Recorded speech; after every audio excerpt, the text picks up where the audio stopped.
What's up, mighty man? Shalom. What's up? All right. Go ahead, brother.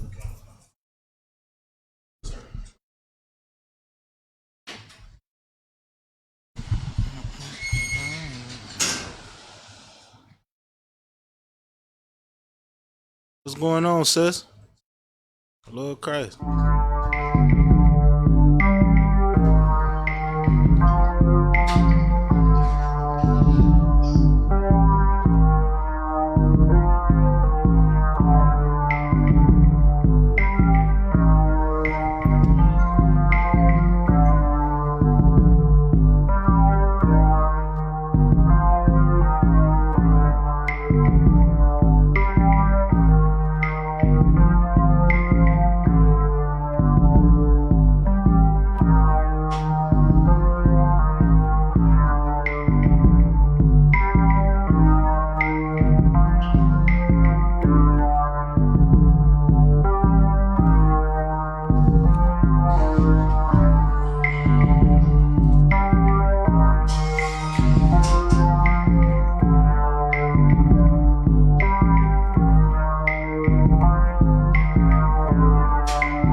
Serious, and you're looking for a Christ man, the one who anointed with the Lord, with the Spirit of the Lord, to do His will. I'm that nigga.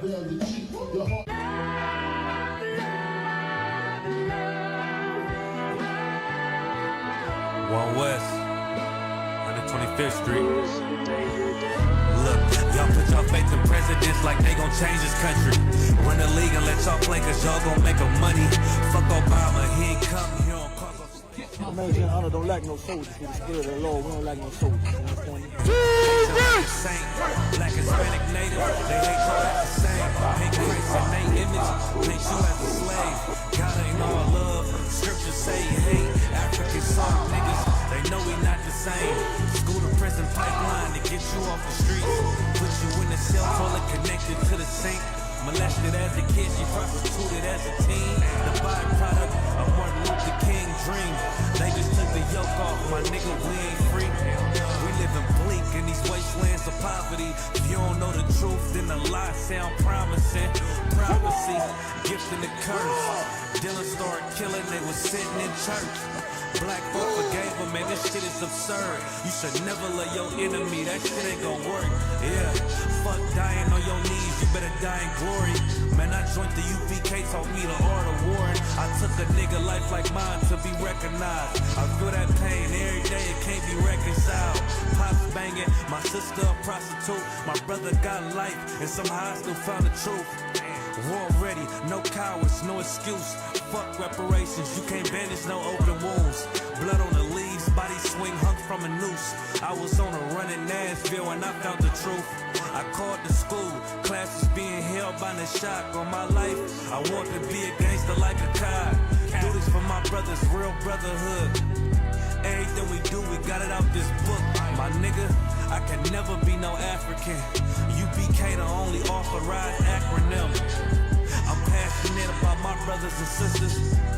We in hell, I ain't got nothing against them. That's another religion. If it ain't under your honor, Amy murdered by them and got a hug from your honor. That's the way out for a coward in my observation. They don't fear the Lord, they indoctrinated. Wolves in sheep clothing, Joe Osteen. Real priests bringing back black royalty. One West on my headpiece, ranking order. Can't let them trick me off the streets, I gotta raise my daughter. I got brothers at the border ducking ICE agents. I got the name change, it was life changing. My family thought it was a game. Put on all black, they said I was going through a phase. It's more of us in jail than it was slaves. Chose. Aquí somos la Escuela Israelita del Conocimiento Práctico Universal. Hoy estamos aquí. Lord Commandant General Yohanan ISUPK.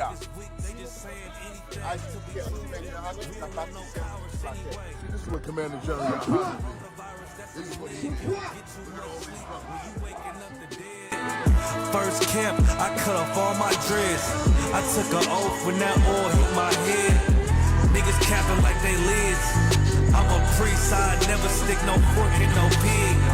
I was dead till I found out how to live. This brotherhood taught me how to be a man. I came back to my roots, I had to dig. A couple gaps I had to bridge. I got a rib, I'm married to this work. You wanna serve the Lord, he ain't in the Christian church. I had to dig.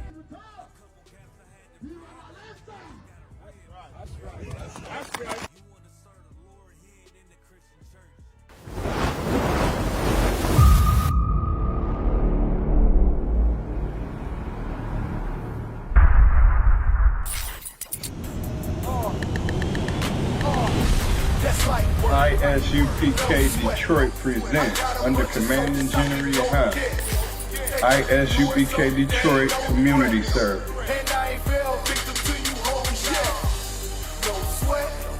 If you're on probation or have a felony, you can fulfill your community service hours here at 12355 Gratiot Avenue, Detroit, Michigan. We offer expungement services for most felonies. We also do food drive, counseling, and health fairs. For more information, call 810-392-3261. Again, call 810-392-3261.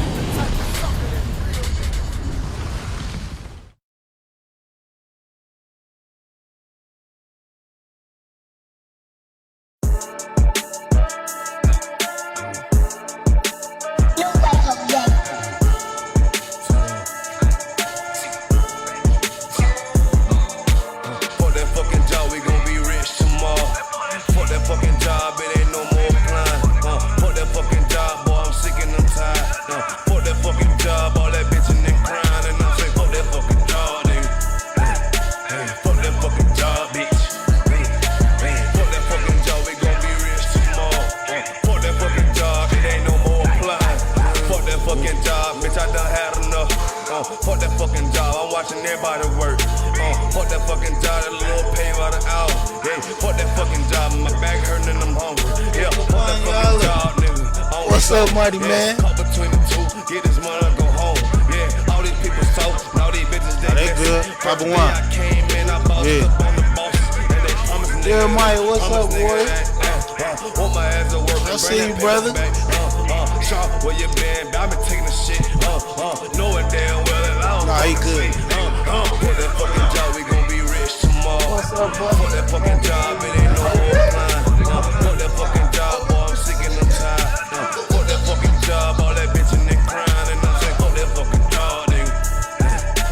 Fuck that fucking job, bitch. Fuck that fucking job, we gon' be rich tomorrow. Fuck that fucking job, it ain't no more applying. Fuck that fucking job, me and bro, we just posted. Look him in the eye, shake my head disappointed. We gotta visualize, summarize, execute.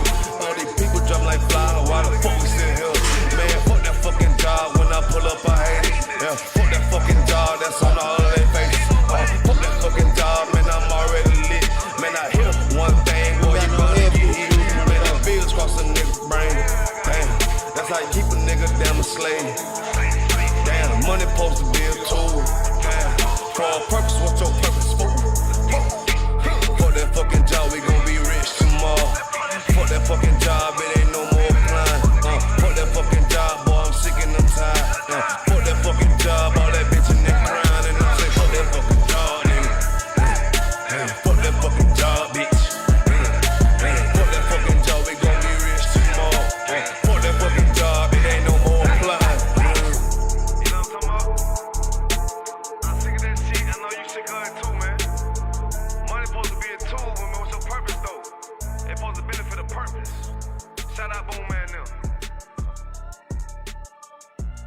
shit, South Coast shit, man. Shout out Bar Tennessee up the business.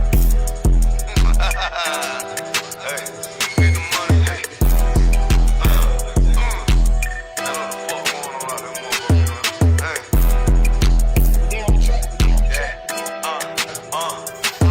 Get the money, nigga. Taste the paper, bitch. Keep all of your morals, never slave for shit. Ice up on my wrist. Yeah, I'm hood rich. I don't give a fuck about to get pop quick. Yeah, I'm on that shit. Yeah, I'm in the town. Niggas talking about that G, but now they come around. Can they come around? Yeah, I'm up, nigga. Man, fuck all of these hoes, get the bucks, bitch. I'm a young rich nigga, I ain't tryna flex. You can tell I'm cold by the ice around my neck. Straight up BBS, I charge you, boy, you wanna test. I don't get no shot about a nigga or a bitch. Boy, I love the life I live, cause a nigga keep it real. Nigga freshly hell, take that drip, but get your spill. I ain't little flip, getting pimped up out of his. I'm a straight G-Do, getting paper like a miso. That's that South Coast thing, if you tryna hang. You be kidding about it, bang, boy, we rep the same. Nigga tryna talk, but we rep that murder game. Get your ass pop, ain't nothing to a G. All up, bitches wanna fuck, but hell no, I don't pay no fee. Bitches leak too deep, got that ice, I make it sneak. All these niggas lame as hell, can't even come around me. Bitches South Coast, South Carolina, bitch, I'm styling, yeah. Can't let no demons get control of me. No money get the best of me. No bitches getting up over me. Don't want much me, I'm sucker free. That's the way it gotta be. These niggas chain, these bitches chain, y'all chain is up me. For real, this about a hood and weapon. And bitch, we carry weapons. Like a Robo nigga, ass won't even need a weapon. And y'all be reputation, and y'all be very respect. And if you got a problem, then y'all wear better address. You cross that line, we ain't show no mercy.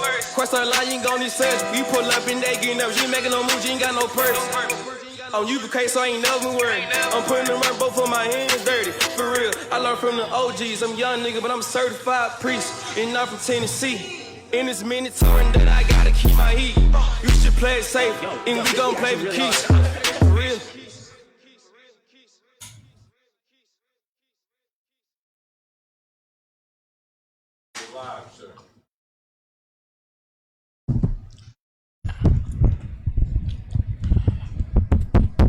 Cut that speaker on, the water.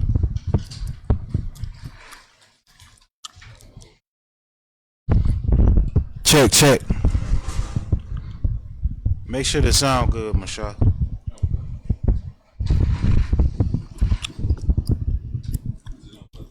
Check.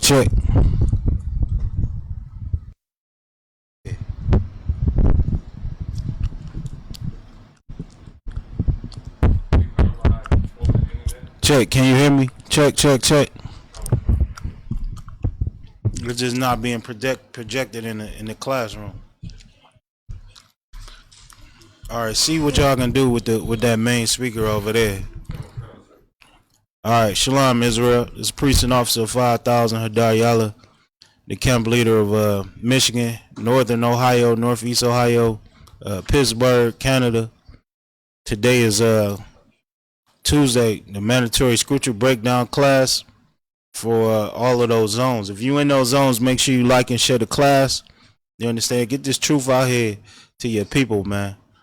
Once again, this is the ISUPK under Commander Journey Hunter, and what we do here is we get the truth out. We wake up Black Hispanics and the First Nations people and give them their true identity according to the Most High God. Archaeology, history, all of that. You understand? And once again, your culture on the planet, if you're a black man, your culture has been lost, man. It's taken from you. It was stripped from you. You understand? And that's a prophecy that the Lord said will happen to you for disobeying. And now it's time for us to give you your culture back. You understand? Show you where you come from. Show you what you should be doing. All over the earth today, turn that down, Ak, if you could. I appreciate it. All over the earth today, the black man is no different from his oppressor. You celebrate the same days he does. You understand? You worship the same gods. So much so that you think you white. Black people can't even come together with each other because he loves his oppressor so much. Here, we give it back to you. We give you your masculinity back. All right. You look all over the earth and you see men, especially black men, are no longer masculine. There is some form of femininity in all these brothers, man. Like the comedian Cat Williams was bringing out, which we've always pointed out in the UPK, that they make y'all wear dresses. They putting black men in skinny pants. You understand? Black men are very emotional today. They can't control themselves. They get mad and shoot each other.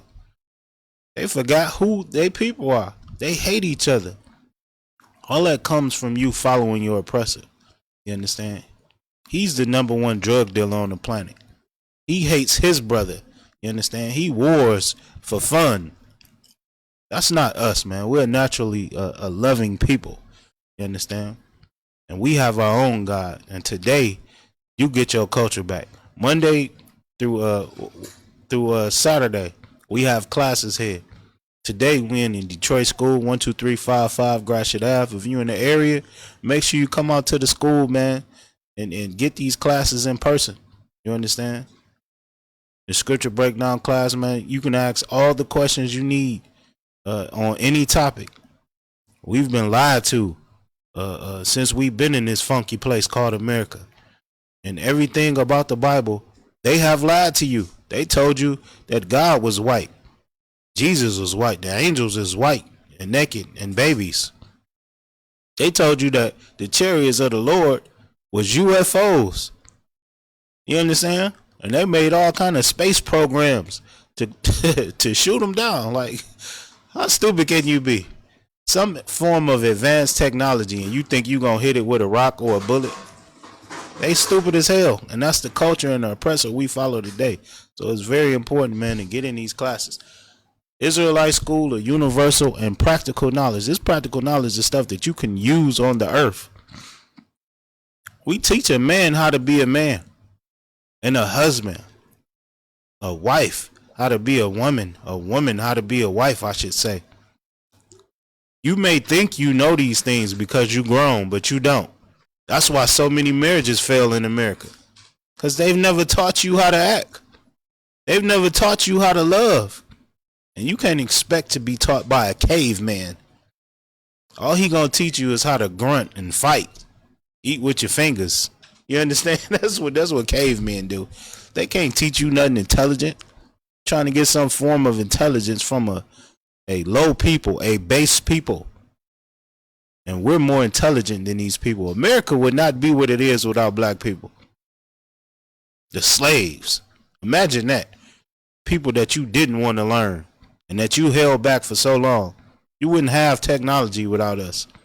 Stop trying to learn from these heathens and come and get in class. Alright, Yashaman, check online. See if we got any questions or comments. Let me know periodically throughout the class. Alright, we got the Feast of Purim coming up. Always, man. The first when is the Feast of Purim? February what? February 22nd, man. The Feast of Purim is coming up. Make sure you in the school, man. Get with your brothers and celebrate. Worship the Lord's feast days, man. That's when you come together with your family and do what the Lord told you to do. The oppressor got MLK Day. That's hilarious. Somebody give me Wisdom of Solomon, the 14th chapter, around like the 14th verse, something like that. MLK Day is coming up. I believe it's this week or next week. Next Monday. I understand? And that's what they doing in America. But we are not permitted to idol worship. We don't worship men in here. We're going to break that down.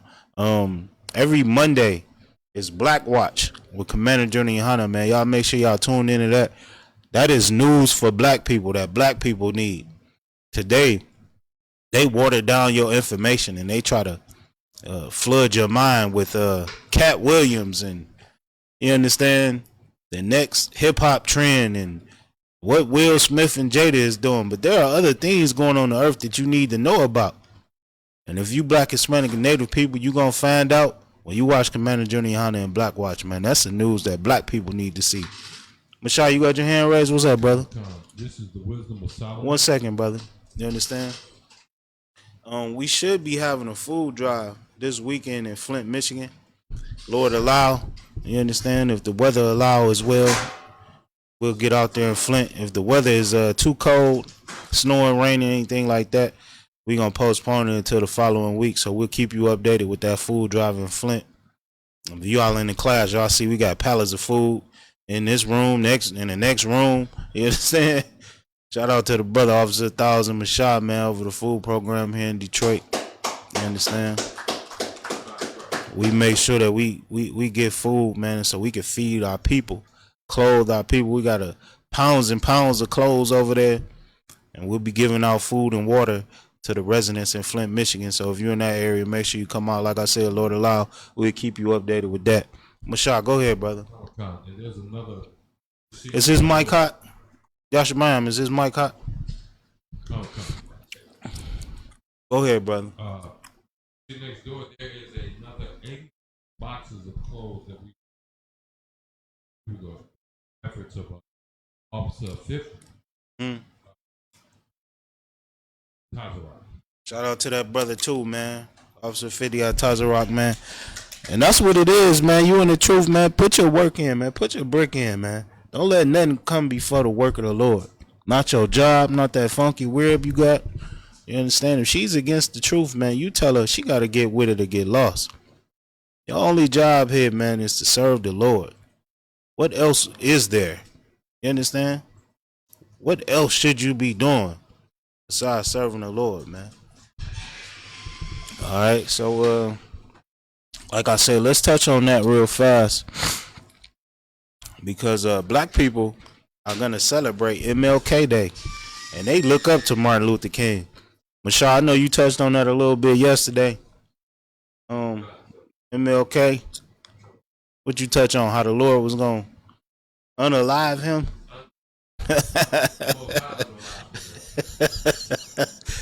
A lot of black people, man, they really don't like us because we speak against MLK. You understand?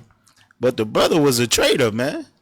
And in here, we the home of the truth, man. We ain't gonna sugarcoat nothing for you, man. He was a traitor to his people. He loved white women. That's why he did all this, talking about joining us hand in hand with America. Little white boys and little black boys, they gonna be together and all that garbage. What kind of pastor, well, all Christian pastors, teach against the Bible? That's crazy. That's why the Lord unalived him. You understand? So we're going to touch on that, man, because it's prophesied in the scriptures what you're going to do come January. What is it? What's the day? The MLK Day. Next Monday. Whatever the date is. Give me the scripture. Let me hear it, brother.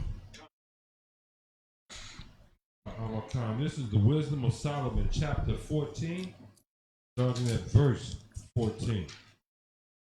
For by the vainglory of men they enter into the world, and therefore shall they come shortly to an end. Read the verse above that. Wisdom of Solomon, chapter 14, verse 13. For neither were they from the beginning, neither shall they. Let me hear the verse above that. Verse Wisdom of Solomon, the 14th chapter, is breaking down idols. That's what it's talking about. You start at the top of the chapter, it's going to be talking about. Take it back to one, sir? No. The top of the chapter is talking about wood, serving wood, and how man made wood, carved up the wood, and then you with your silly ass worshipped it. So it's talking about how stupid serving these idols are and how the Lord hates the idol and the brother that's worshiping the idol. It's ungodly to him. Let me see where you at, 12? Verse 12, sir. Yeah, let me hear that. Start right there. Come. Let me get with you. Wisdom of Solomon, chapter 14, verse 12. For the devising of idols was the beginning of spiritual fornication. Beginning of what? Spiritual fornication. What is spiritual fornication? I'm gonna answer that. Yashamayam, go ahead.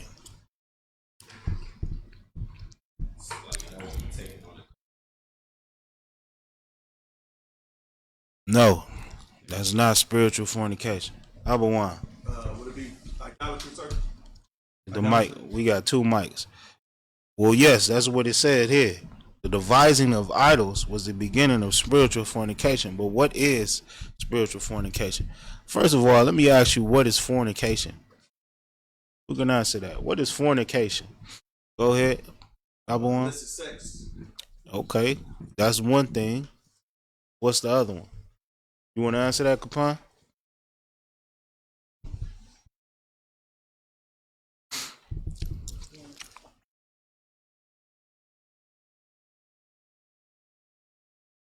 Y'all want me to help y'all out? Doc, you got your hand raised? It should be two mics out there. What's the other mic? Okay, go ahead, brother.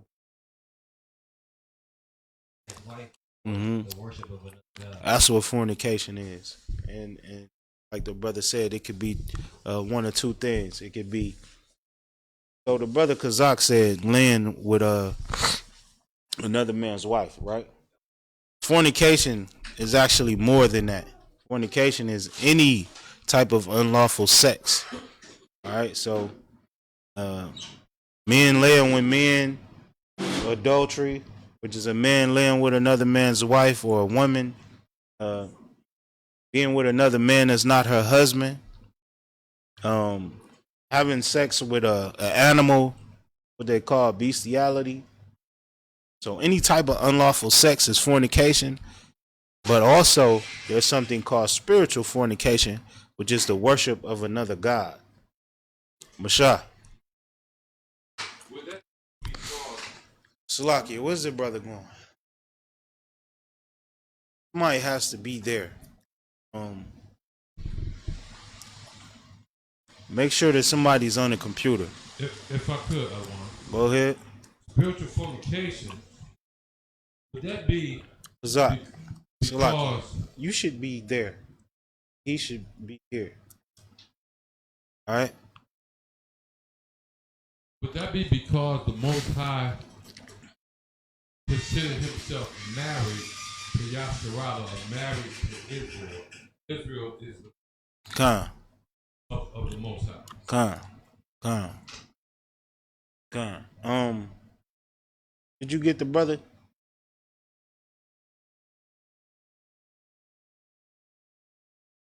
All right, so Kazak.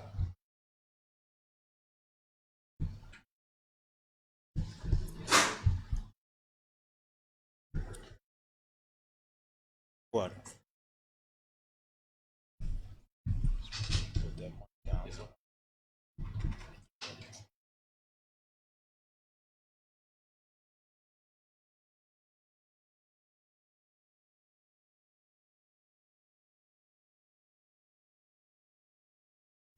The what? Salaki, Mashah. Was you done speaking? I was just pointing out that it's easy to understand spiritual fornication if, in fact, you understand that Israel, the Most High, considered, he looks at us as a delicate and precious wife. Khan. So that's what spiritual fornication is. It's the worship of another god. So in America, they just got done celebrating Christmas, which is the worship of Nimrod, a man named Nimrod that they turned into an idol. And that's what this chapter is getting into. Also, New Year's being put in January. The month January got its name from a god called Janus. You understand? That is also a form of idol worship. You understand? And now, this next Monday coming up, it will be MLK. You understand? That's what America is about, idol worship. You understand? Birthdays are very popular here as well. And that day, on the day you was born in America and all over the earth that follows Christianity, they make you a god for the day. And you know that this thing is wrong because it is the number one holiday of Satanists. If you look that up in the whatever they call it, what do they call it? The Satanist Bible, or I forget what they call it. The Church of Satan. It'll tell you that the number one holiday is a birthday. Idol worship, making yourself a god. You understand? So the devising of idols is the beginning of spiritual fornication. Who was reading? Oh, you want to keep reading the chapter, brother? Yeah. Got that mic, right? All right.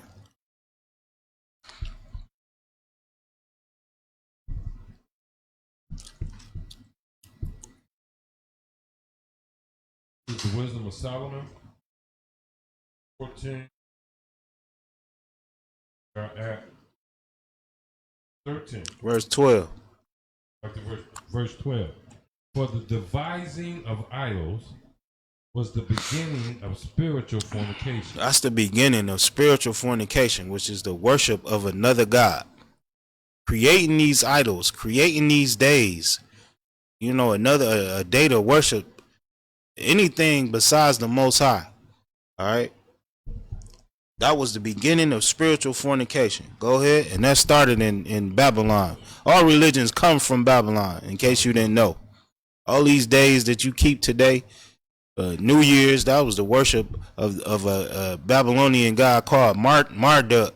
All right. And then it just kept going through time, through Egyptians and through Rome and Greeks and Rome. Now they call it the god Janus, but it all started back in Babylon, and that was the beginning of spiritual fornication. Go ahead. And the invention of them, the corruption of life. The invention of these things was the corruption of life. You understand? Keep going. Verse 13. For neither were they from the beginning, neither shall they be forever. The Lord said these things didn't exist in the beginning. Well, no idols. He wasn't worshiping nothing but the one true power, man. You understand? So they wasn't from the beginning, and neither shall they last. You understand? These idols are getting torn down. Lord told us, man, in Exodus and Deuteronomy, when we see these different idols, to tear them down. You're supposed to kick down Christmas trees. That's right. You understand? You supposed to burn their groves, man. You ain't supposed to deal with none of that. You understand? But today, if you do that in America, they'll call it property damage and lock your ass up. You understand? But you definitely ain't supposed to be dealing with those things. You understand? Keep going. Time. Verse 14. For the vainglory of men, they enter into the world, and therefore shall they come shortly to an end. Because anything created by man will always come to an end. And it said the vainglory of men, that these things enter the world.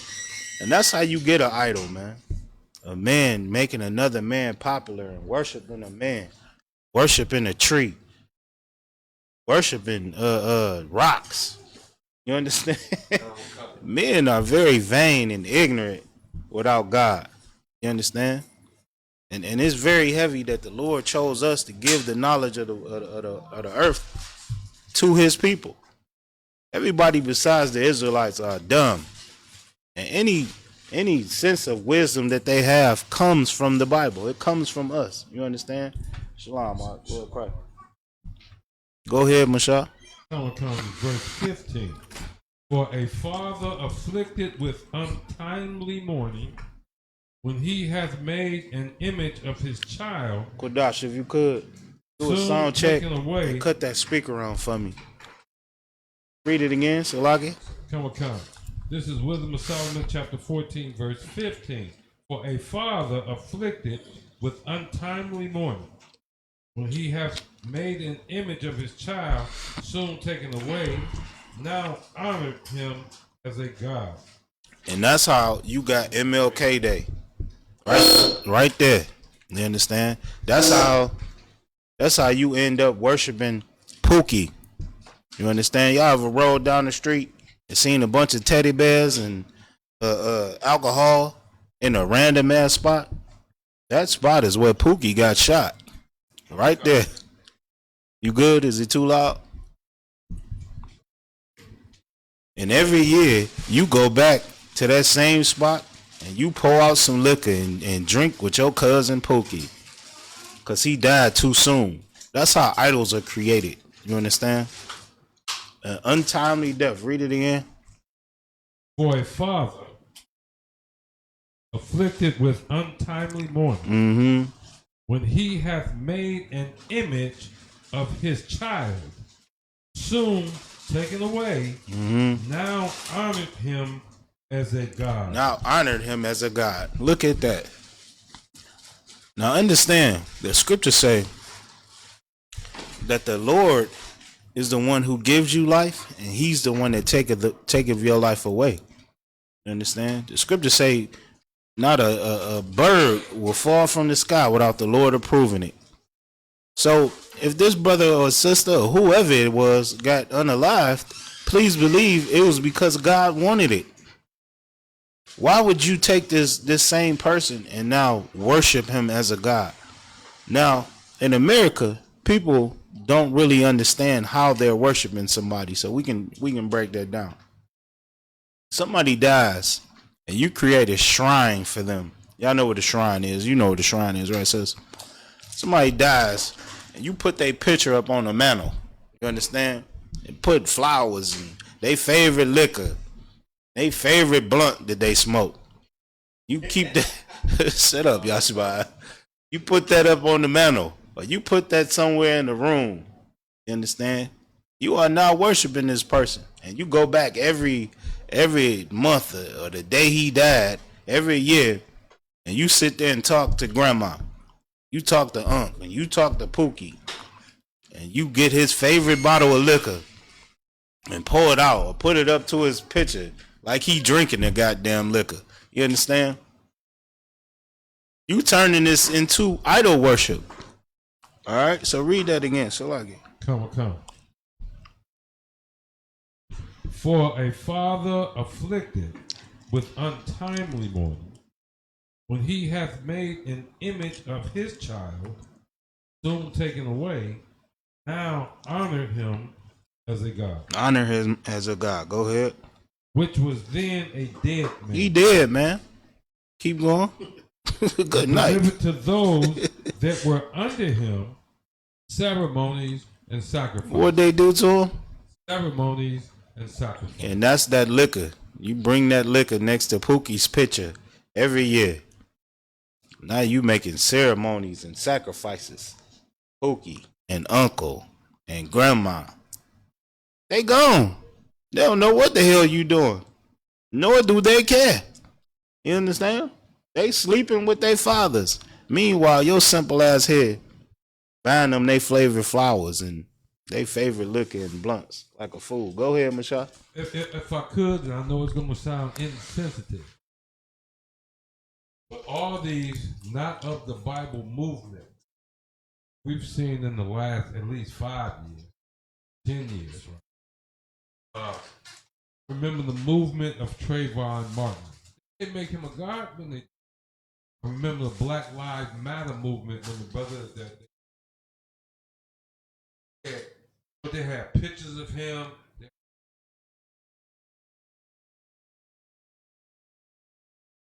have a black right coming together over this brother George Floyd. This not the same. It's the same exact thing. You see the big mural that they make for these brothers and these sisters. Meanwhile, these people was on the earth, man. Didn't do nothing but sin. King Von unalived everybody in his neighborhood. He was beefing with 63rd, 1 block over from where he was from. He unalived everybody over there. George Floyd was stealing when he died. I mean, I don't want to be insensitive like the brother said, man, but that's what he was doing. He didn't deserve to die for stealing and trying to commit fraud. I think he had a fake $20 bill or something. This was a drug addict. You understand? We about to worship George Floyd now. Lord knows, man, the oppressor must stop killing our people. And he's going to have to pay for every hair that he touches on a black man's body. Please believe his day is going to come where the Lord is going to remember the prayers of the dead Israelites. That's a scripture. But why would you worship this man? You understand? Instead of worshiping MLK and King Von and all these different people, how about you pray to the Lord that this thing stops? You understand? That would be the smart thing to do. But because Christianity and Islam and all your favorite religions only teach you to worship rocks and crosses, wood crosses, and all these stupid things, you don't even know to pray to the Lord for it to stop. You don't even know to obey the law, statutes, and commandments and come back to the Lord and ask him for forgiveness for these horrible things to stop happening to your people. Instead, you worship them and try to remember them. MLK was he was a sexual deviant. I could say that, right? That's what he lived for. Look him up, man. It's everywhere. We ain't making this up. MLK, FBI got him on tape having orgies constantly, having sex with men. Now say that because that's what he did. Y'all thought he was just this good Christian pastor that,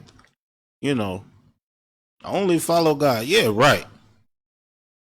All he did was have orgies. That's what those meetings in different cities was about. Y'all thought he was going to do something for black people.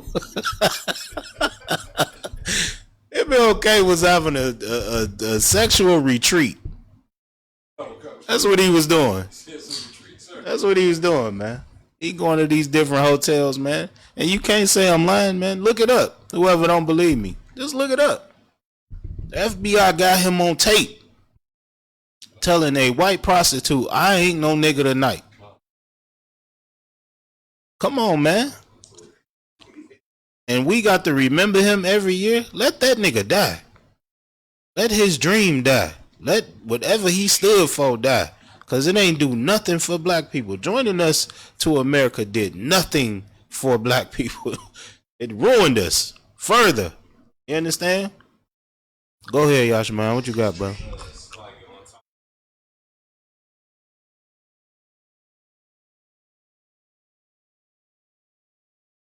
What you keeping them for? Whoever asked that. What you keeping them ashes for? What you gonna do with the ashes? How does that help anybody? You understand? Take them ashes outside and pour them in the water or something. That's what you do with that. Why would you keep a dead body in your house? People don't even think about what they doing.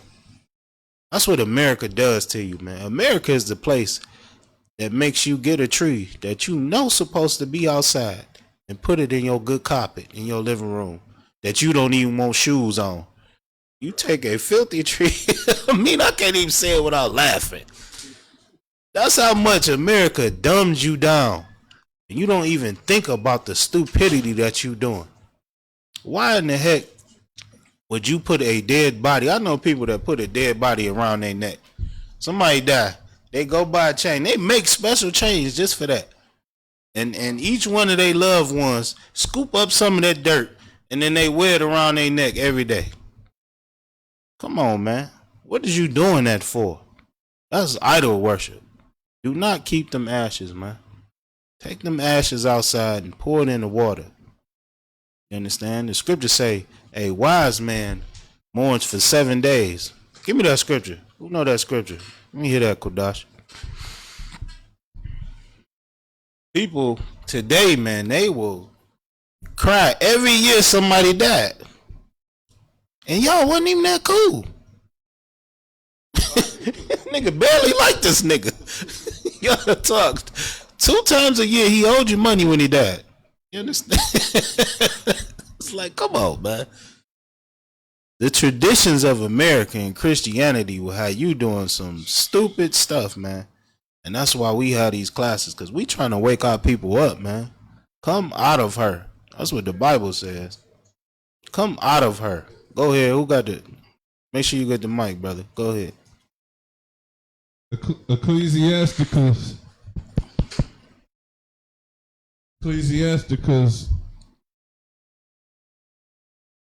Ecclesiasticus 22:12.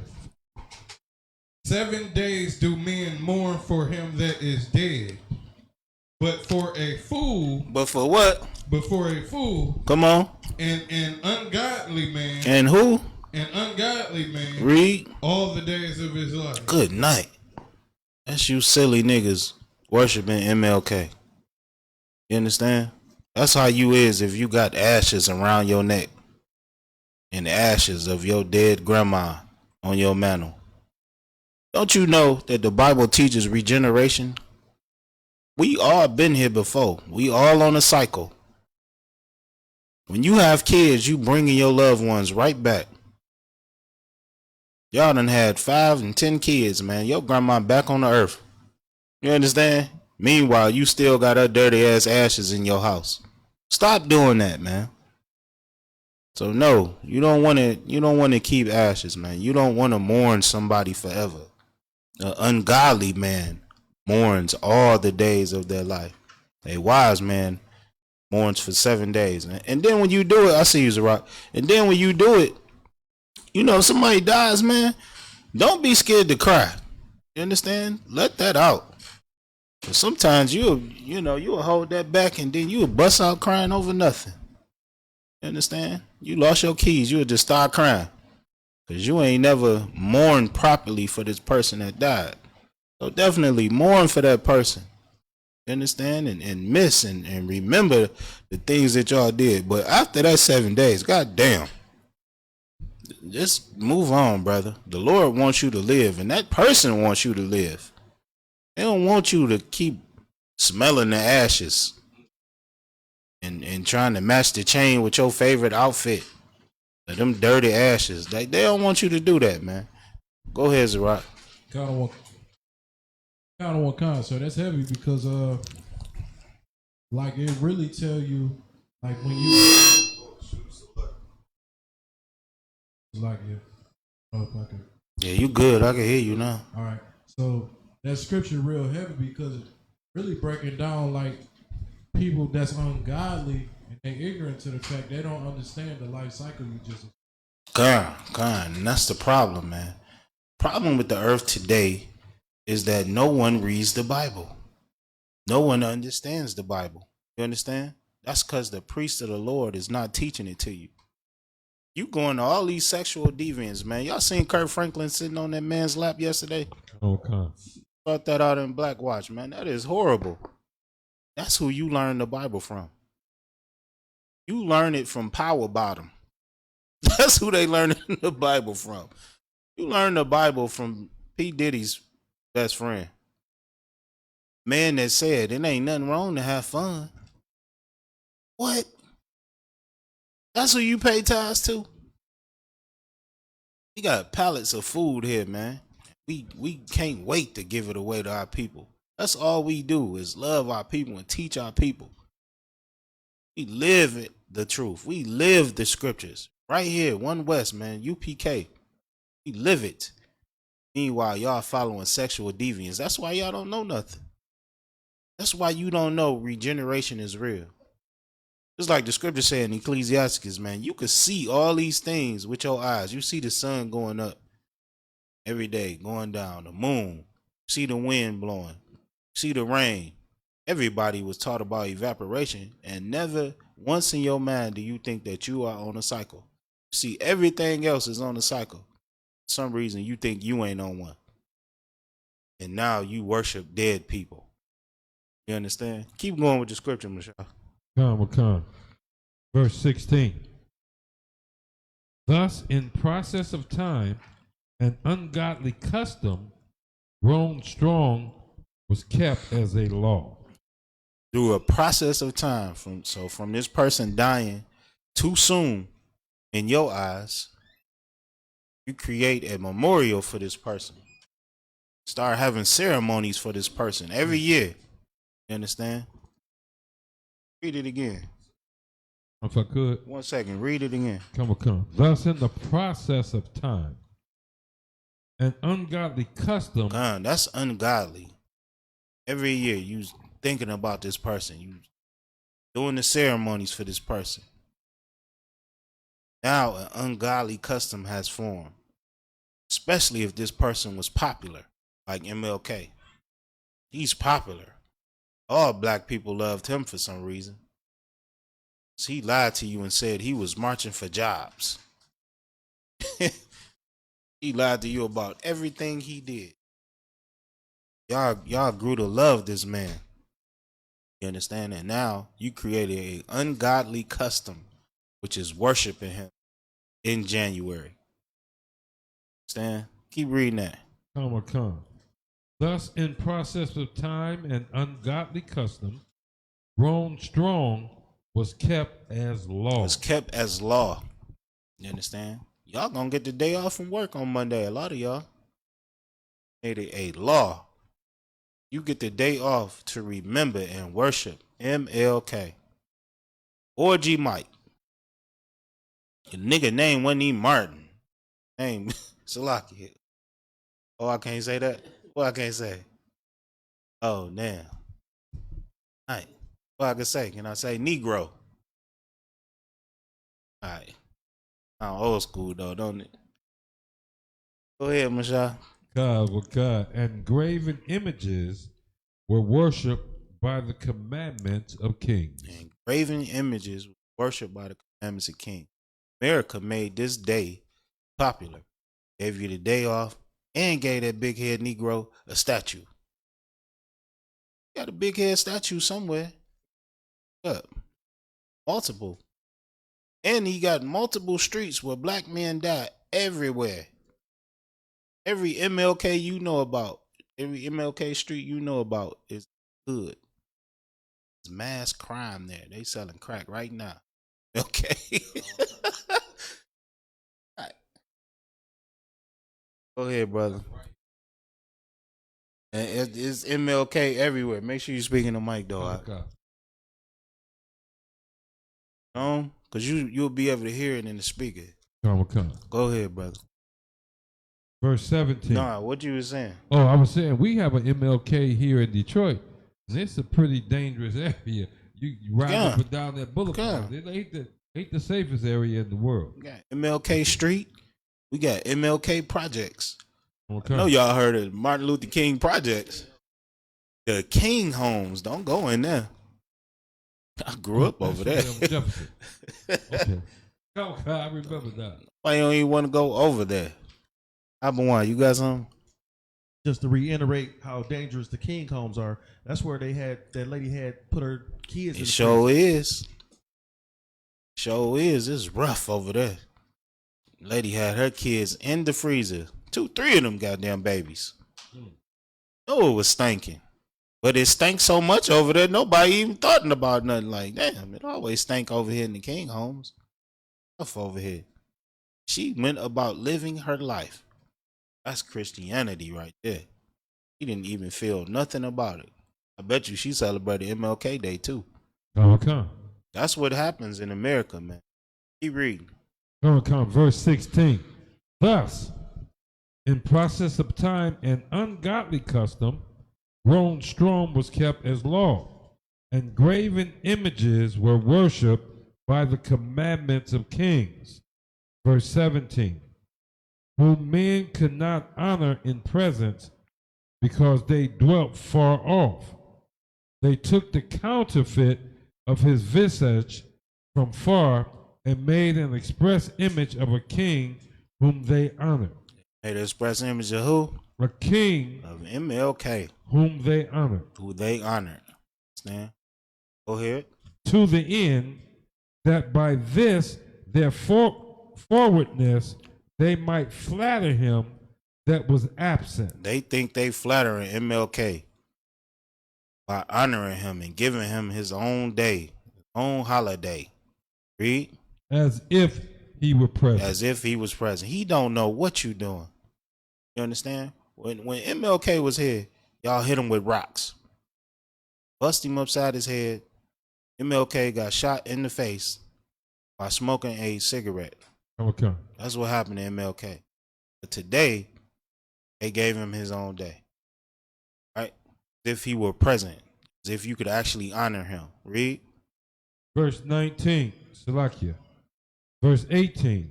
Also, the singular diligence of the artificer did help to set forward the ignorant to more superstition. Keep going. Verse 19. For he, peradventure, willing to please one in authority, forced all his skill to make the resemblance of the best fashion. Go to 21. Verse 21.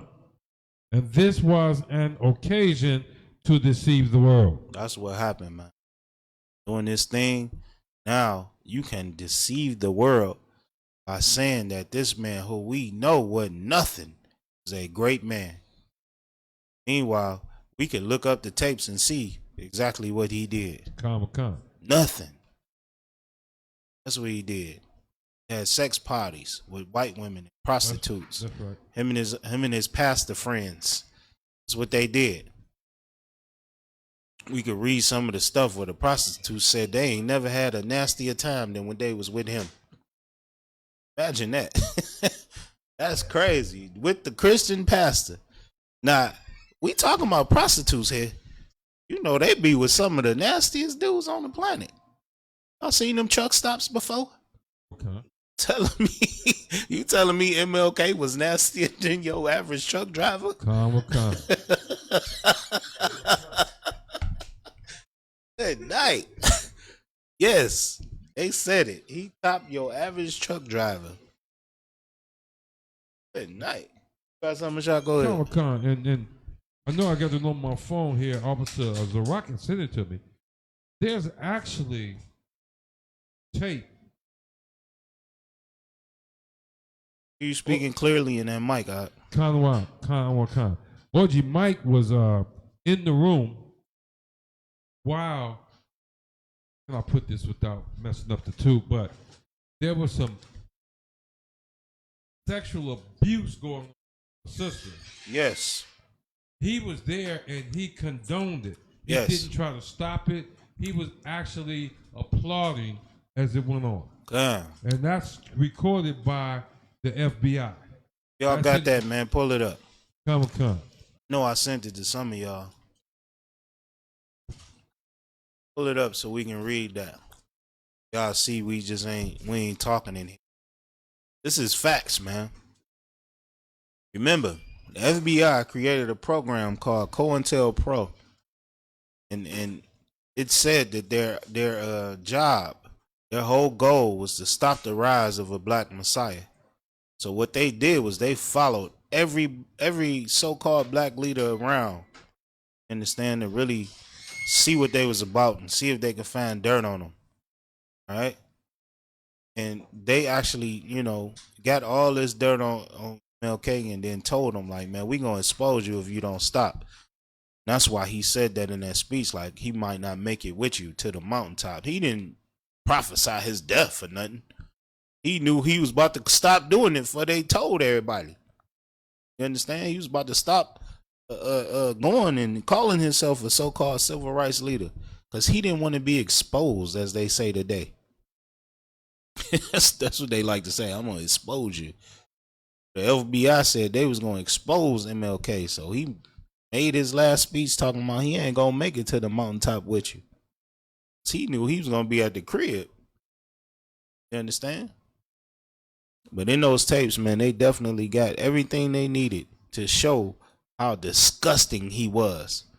And today, we turn a blind eye to this thing because he's worshipped as a god. MLK can do no wrong to black people. These black Christians don't read a book.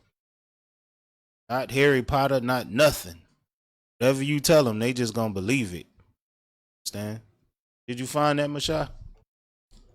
Zarak, you still got that article? No, Zarak got it. He said he was a part of the National Association of Box Eaters. Y'all remember that? Good night. That's what MLK did. That's what he was known for. Let me hear it.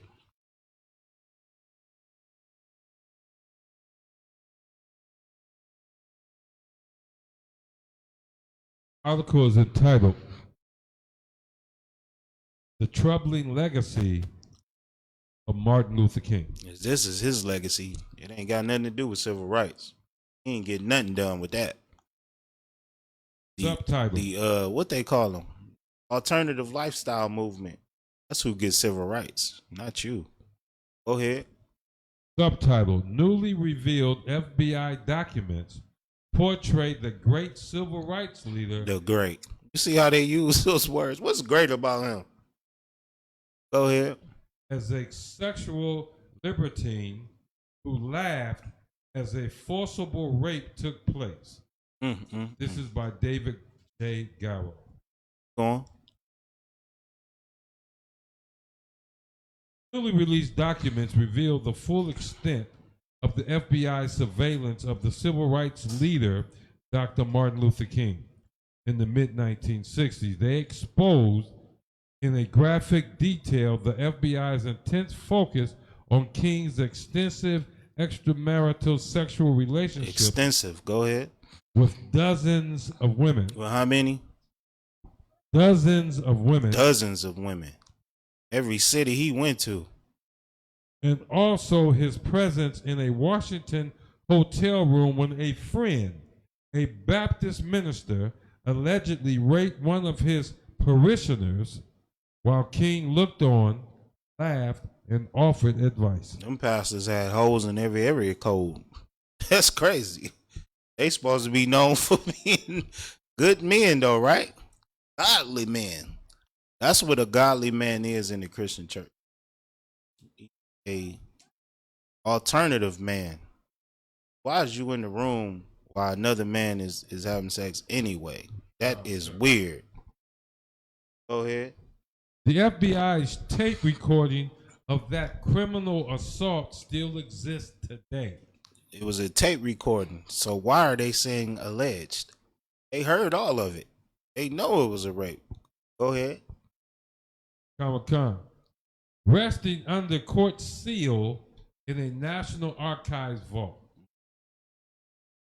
FBI's document also revealed how its director, J. Edgar Hoover, authorized top bureau officials to send Dr. King a tape recording of his sexual activities along with a message encouraging him to take his own life. Read it again, brother. The FBI documents also reveal how its director, J. Edgar Hoover, authorized top bureau officials to send Dr. King a tape recording of his sexual activities along with an anonymous message encouraging him to take his own life. God, that's what Hoover wanted. You might as well unalive yourself. Not tell everybody what you really about. That's what you're going to want to do. Go on. The complete transcript and surviving recordings are not due to be released until 2027. But when they are made fully available, a painful historical reckoning concerning King's personal conduct seems inevitable. It's inevitable, and that's why they keeping them from coming out. They don't want black people to lose their false idol. And they need you to worship a man that told you to love America, love your oppressor, join to your oppressor. He's the image to joining you together, to doing something that God told you not to do. Lord said you are holy and separate people. Never wanted you to be with other nations. You understand? Always wanted his people to be separate, but we always wanted to join to them and be like them, and that's why we under these curses we under today. Understand? Go ahead, read what you got. Okay. On January 31st, 1977, U.S. District Judge John Lewis Smith signed an extraordinary court order requiring Federal Bureau of Investigation render all the extensive electronic surveillance Martin Luther King Jr. To the National Archives, that the tapes and documents instructed shall be Salaki, Zarak, you had your hand raised? Get the mic. You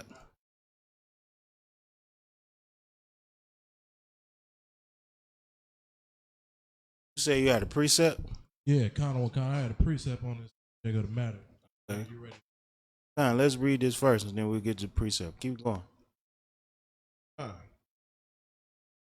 Obtained by the Titus, United States for a period of 50 years till January.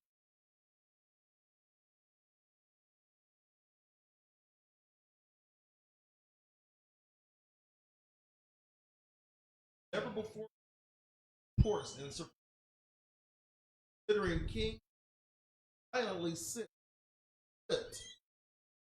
public's view.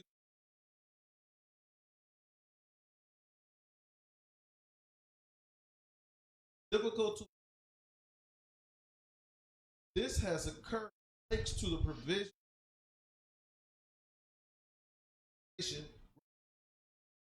God, that's why these tapes finally came out. They say they was investigating the JFK assassination. Living. Go ahead. Which mandated the public release of tens of thousands of government documents, many of which got swept up. Skip down to the good part. All right. Let's hear what he was doing real fast so we can move on. I just want to laugh. It's funny to me. The FBI began wiretapping King's home and Southern Christian Leadership Conference, the SCLC, office in Atlanta, November 8th, 1963, pursuant to Attorney General Robert F. Kennedy's written approval. For the previous 18 months, the FBI had insistently told Kennedy that King's closest and most influential advisor, New York attorney Stanley D.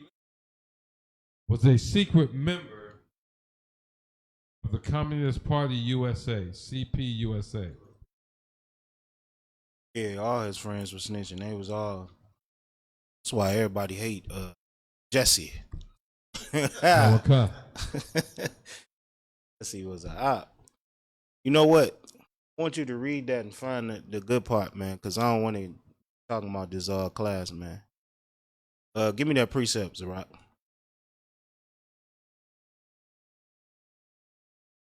This is the book of Luke, chapter 12, and verse 2. For there is nothing covered that shall not be revealed. Oh, wait. That's heavy. Neither hid that shall not be known. That's why you should just do what the Lord said. You one of them sneaky bastards, please believe you're going to get caught. All right? Everything is going to come out, man.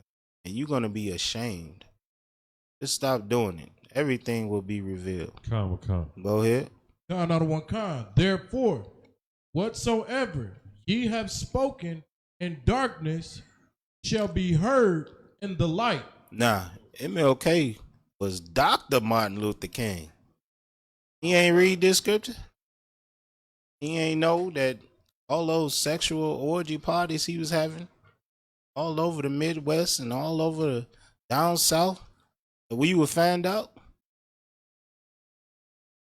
Didn't think that would happen. Understand? His rib knew. Definitely knew. Tried to hide it from us though. Why? We would continue to join to these people and we would believe in the lie that he was pushing on the earth. Go ahead, Yashaman. What you got?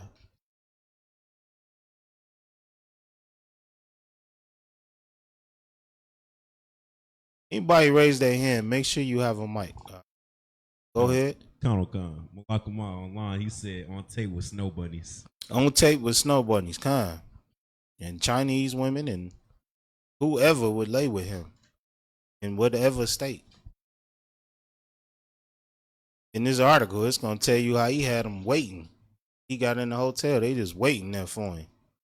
Literally, he ain't going there to do nothing but have sex. That's what he was doing. Keep going. You got the scripture? Go ahead. Therefore, whatsoever ye have spoken in darkness shall be heard in the light. And that which ye have spoken in the ear and closets shall be proclaimed upon the house step. Whatever you do in the closet shall be proclaimed, man. That mean everybody gonna know. It's your best bet to just be righteous. Understand? All you down low niggas, just stop. Like, y'all can't say down low? Say? Oh, Negroes. Go ahead, Michelle. That's pretty much it. They got another story here where he was with a prostitute at 2 a.m. in the morning and all that. But it's still the same thing. Where you reading from? It's all type of stuff. It's the same article. So, it's gonna break down 3 or 4 different occasions where they recorded him doing these disgusting things. Tell them the title, man. The troubling legacy of Martin Luther King. That's the title. Who wrote it? By David J. Garrow. Anybody out there that's listening, just go look this up on your own time. Come. This is common knowledge, man. The U.S. government has always known how disgusting this man was. Come. It just kept it from you. The home of the truth, we don't play. We gonna show you how disgusting this bastard was. Why you shouldn't follow him.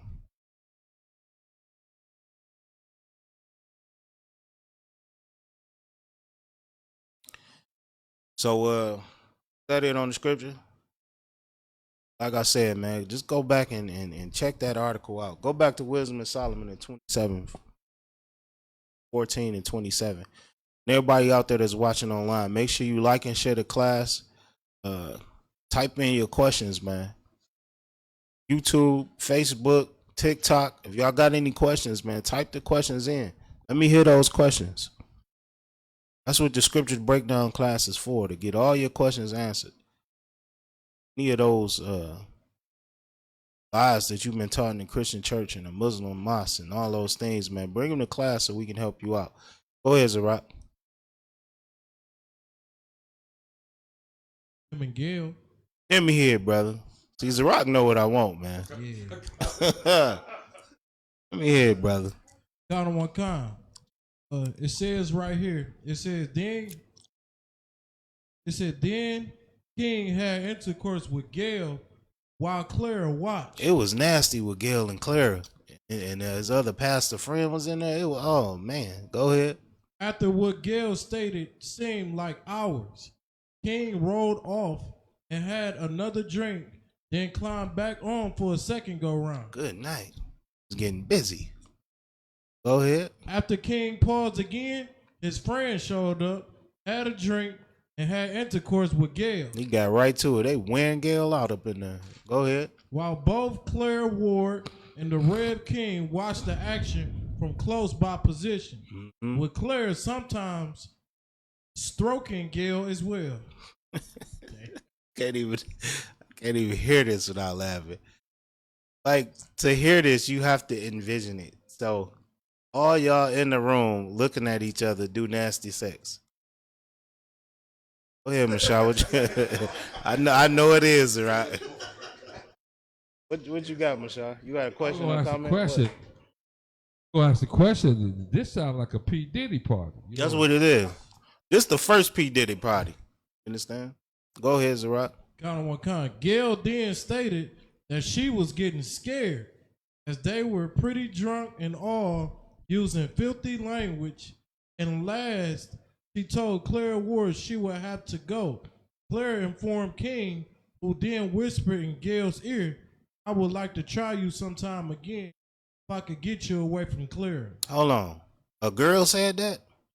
Good night. A girl said to another girl, I believe Claire was famous. Gail was the prostitute. And she said, I would like to try you sometime. And y'all today is shocked at TD Jakes and P. Diddy. This has always been happening. All your Christian pastors are like this. You just haven't found out yet. They all do this. Keep going. Ben wrote that Gail stated to this investigator that was the worst orgy I've ever gone through. Now this a prostitute saying this. you got to let that soak in. You know she does this for a living. But tonight, with these two pastors and this famous singer and actress, it was the what? Gail stated to the investigator that was the worst orgy I've ever gone through. That's the worst one right there. You understand? With MLK, man that y'all about to worship on Monday. Keep going. And added that she had declined a subsequent request from Claire Ward to get together again. You say, no, I'm good on you nasty bastards. Y'all can't pay a prostitute to have sex? Y'all must have been doing something crazy. That's her job. Go ahead. Good night, man. 1 second, Michelle. Go ahead, Habawan. You good? Go ahead, Michelle. Okay. Look, Habawan can't take it. Something wrong. So that folks might get an understanding of who Clara Ward is. Mm-hmm. After her, the next famous name you will hear is Shirley Caesar. Who? You understand? No, Ward was no, so famous. no, none of them. Michelle's a little bit older than us, so these people was like yesterday to him. Select Shirley Caesar, and then the Wangers come along. You see what I'm saying? Who? Then Donnie McClurkin, and then Kirk Franklin. Okay, I heard all of them. Super famous religious Oh, singer. so she was like a gospel singer. She was a gospel religious singer. Claire Are you Ward kidding me? And the Claire Ward So singer. basically, I'm reading that B.B. Winans was in the hotel with Con. It's Good the same night. thing. Like you, sir, if I may, is that the woman that introduced jazz into gospel music, right in that area? Look it up. Good night. The brother said Claire Ward was a famous gospel singer. Super famous, I want. And that's crazy because that's what you're hearing today. Just heard T.D. Jakes is at the Power Bottom party with Diddy. And y'all heard how he pronounced swallows. Y'all heard that? He ain't making that up. I don't even want to say it. But you know what he was talking about. Talking about eating nothing. But at least not nothing we want to eat. Salakia. Go ahead, sis. Give it a mic. Where the mic at? Big pause.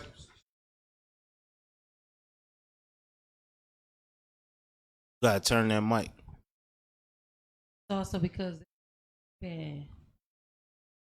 gorgeous. Good job, sis. Clap it up for the sister. You damn right. And so they use his picture to depict Jesus. Salakia, sis. Salakia. What'd you say, Kazak? Oh, alternative. Yeah, alternative lifestyle. Yeah, we probably get up off of here in a minute. They ain't gonna tolerate us too much longer. But go ahead. So they use his picture to depict Jesus. God. I wonder why. I mean, Caesar was there? Yeah. So many men around. Tendencies. Alternative. Y'all work. Alternative. Yeah. Tendencies.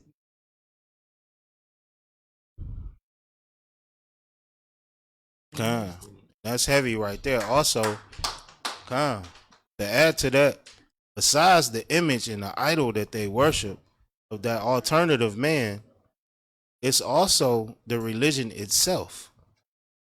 All that singing and dancing ain't for no man. Christianity is a woman's religion. Running around singing and dancing all day. Where's the masculinity in the Christian church? It don't exist. They all P in the LGBTQ. They all pedophiles, and so like it pass the sister the mic. No, it's 2 mics in here. Y'all being stingy. Yeah, sis.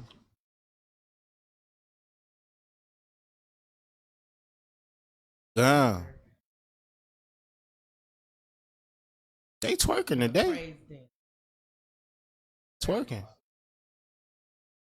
Call it praise dancing. That is crazy, man. That is crazy. So yeah, the religion itself is just full of sexual demons and deviants up in that church. And that's why it's easily permitted or they just turn a blind eye to all the things that's going on.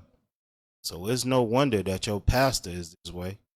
That's the whole religion. It's full of alternative lifestyles and it pushes it on you. You have to be an alternative man to sit in that church. You understand? All right, so read that last scripture. Wisdom of Solomon. I think it's verse 27. This is the wisdom of Solomon. Go ahead, brother. Verse 27. For the worshiping of idols, not to be named, is the beginning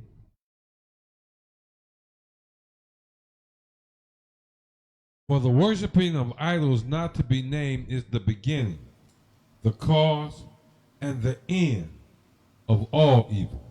Damn, that's heavy. And that's where evil comes from. That's where your religions come from. Idol worship. All right? And the Lord said it is not a good thing to be doing. It's the beginning of evil. And it's going to be the end of evil too, because the Lord going to put unalive a lot of people for idol worship. For worshiping Caesar Borgia, kissing that rock, MLK, you and your stupid birthday. You understand? Christmas, Easter, New Year's, which is worship of the god Janus. All of it is idol worship. You understand? And a lot of y'all worship the oppressor, because we can't tell you, even tell you what the Bible say. You get mad at us because y'all worship your oppressor. Y'all want to be just like him. Why? Because he got a couple dollars. The money that he's robbed and stole and sold drugs to get. Raped and murdered. Unalived, I should say. That's what y'all want to be like? The Lord is going to unalive a lot of people, man, because of that thing. And I'm saying like it ain't happening now. It's happening today. All the death and destruction you see around you today is because people do not follow the laws of God. That's why this thing is happening. All right? All right, look online and see what's going on. Yashmaam Kodash, we got any questions or comments? Shalom to all the brothers and sisters in the chat. Once again, make sure you like and share the class. TikTok, make sure you get all those questions in. Whoever watching on TikTok, share the class, man. Get all your questions answered, man. All right. Let me see what we got.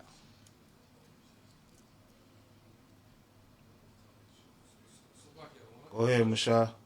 If I could, in Timothy we read, for the love of money, I believe it is. Is that Timothy? Is the root of all evil. Mm-hmm. So when we read this over here, because this say, for the worshiping of idols not to be named is the beginning, the cause, and the end of all evil.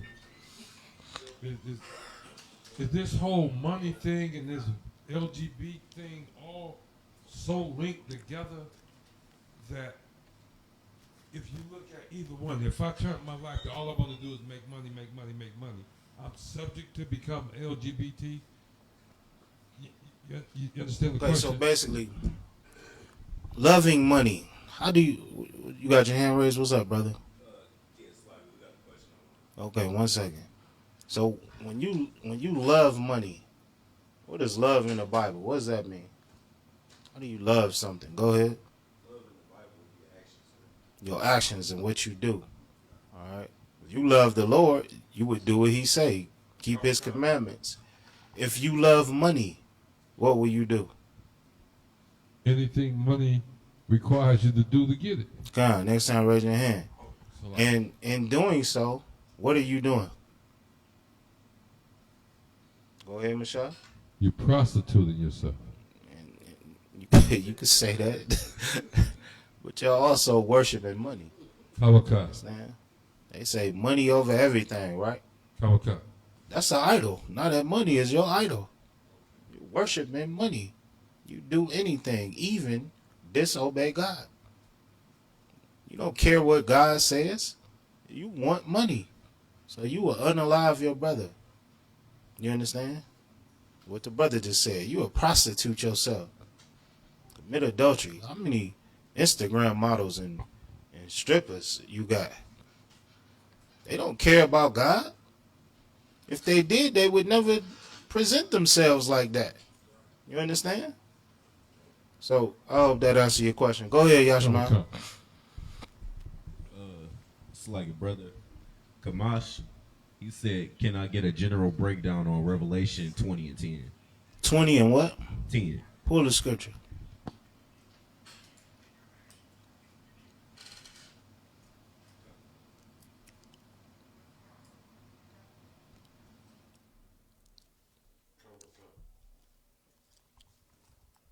Go ahead, brother. Who got This is the book of Revelation, chapter 20, verse 10. And the devil that deceived them was cast into the lake of fire and brimstone, where the beast and the false prophet are, and shall be tormented day and night forever and ever. And he said he just want to break down on that. Okay. Who is the devil? Go ahead. Go ahead, speak into the bottom of the mic so I can laugh. Who is the devil? I saw you. That's who the devil is. Say it proud, man. Say it with your chest. Who is the devil? It's like it. That would be the white man. Sir. There you go. That makes you feel better when you say that. Yes, sir. For real. We ain't them purple faggots, man. Salaki, can I say? I can't say that. Just say goodbye to your page. it's a done deal. But yes, the devil is the oppressor, man. The white man that you know what I'm saying, that oppresses you every day. So read it again. Revelation chapter 20, verse 10. And the devil that deceived them. And that's what devil means, right? Anybody? What does devil mean? Go ahead. Deceiver. What happened to that other mic you had, Kodash? Nah, the you know, the one that's plugged up that you usually keep over there. Damn, that's crazy. All right, if it's too much, don't worry about it. But yes, so that's what devil means. It means the one that did what? That deceived you, that lied to you. Who lied to you today? Who told you was African? Good night. That is the craziest thing on the planet, to just tell somebody they come from a continent with over 40 countries. You understand? Who told you that God was white? That is the dumbest lie ever. That's like a kid lying. Like, you know you're going to get caught in this lie. Ain't nobody over there white. Like, what are you talking about? He told you that everybody in the Bible was white. Every movie that they ever made about the Bible, everybody was white in the movie. Christ was white. The disciples was white. The Romans was white. The slaves was white. Like, everybody, good night. The Egyptians was white. Egypt is in Africa. How the hell could they be white? And we come from Africa, and like, that don't even make sense. That's a lie that you clearly about to get caught in. Go ahead, Alwan. If I may. What's so ironic about it, we never even thought about when you see one of these devils in the sun. Right? You know, they get all red and sunburnt. Come. And that's crazy, man. But everybody was described as being white. And you just a good Negro slave. That's all you gonna be. Black History Month, that's where your history goes back to. Slavery, that's it. Meanwhile, we were ruling in Europe. Kings in Europe. We ran the whole thing. It looked like you just stopped, Doc. It's stuck up there. I told you if it was too much, man, to leave it alone. You hear me? Check the feed.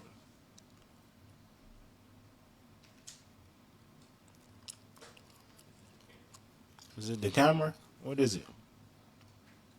Somebody go online and check it out.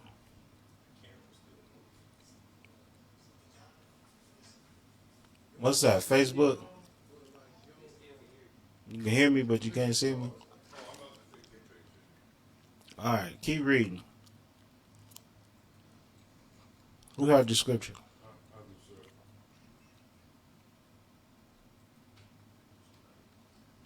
Come.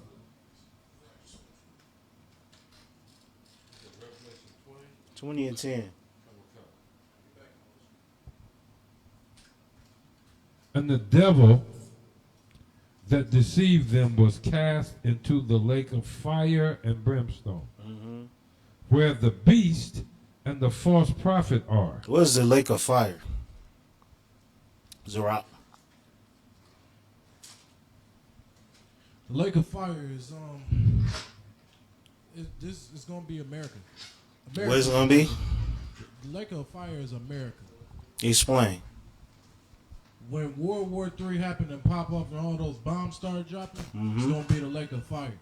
That's what it's gonna look like. So when John the Revelator wrote about the lake of fire, there was a vision that he saw. You understand? Excuse me.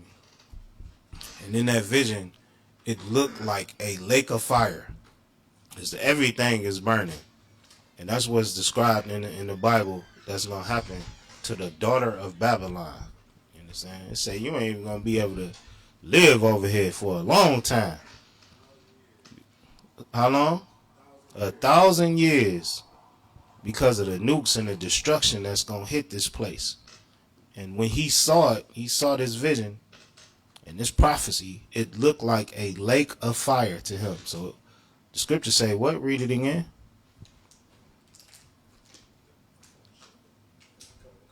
Revelations 20 and 10. Come, sir.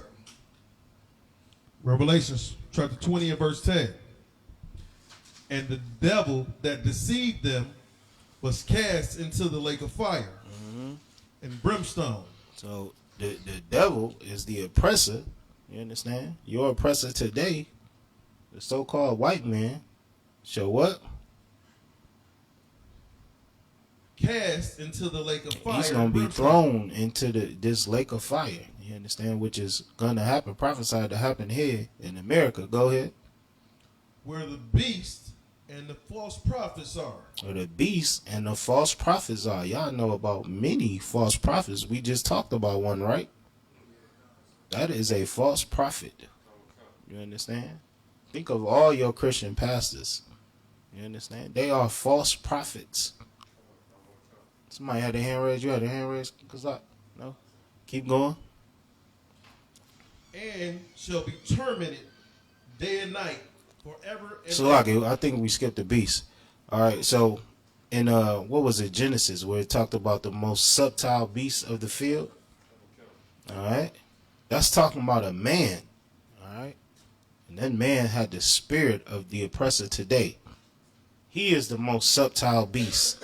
You understand? So it said, read it again, so I don't want to miss nothing for the brother who asked the question. Come on. Revelation chapter 20 and verse 10. And the devil that deceived them was cast into... The devil that deceived them. Good night, that's heavy. I can't even pass that up because you know who that's talking about. Go ahead. Was cast into the lake of fire and brimstone, where the beast and the false prophet are. Where the beast and the false prophet are. They already in there. Go ahead. And shall be tormented day and night forever and ever. And that's what's going to happen to them. You understand? It's prophesied that we going to rule for 1,000 years. You understand? And we're like Christians, they'll read this and say, see, that's talking about hell. What happens? What do Christians think happened to your body when you die? Who knows? Go ahead, Abawan. So like I said, unalive. Salaya. When you're unalive, in the Christian, they believe that your body and your spirit is separated, and your spirit go with God, and your body stay in the ground. All right, so your body's in the ground, and your spirit either goes with the Most High or to the devil, as they say, to hell. Now, a spirit is what they call a ghost. Can a ghost feel anything? Not nothing. Why? Go ahead. Because it has no nerve endings. This nigga smart right here. Look at this nigga, man. He got no nerves. I'm an engineer. Go ahead, Sarah. This nigga, man. Because they ain't got no body. That's why. Say it like me. It's a hood nigga. A hood Negro. So I get, cause he ain't got no body. He got an F in English. He ain't got no body. You right, Zerat. So this couldn't be talking about what Christians would think hell is. Because if you're going to be tormented, you would have to have a body. That's talking about right here on earth. You're going to get hit with a nuke in the face. And you ain't going to like it. I can't say it in the face? Good night.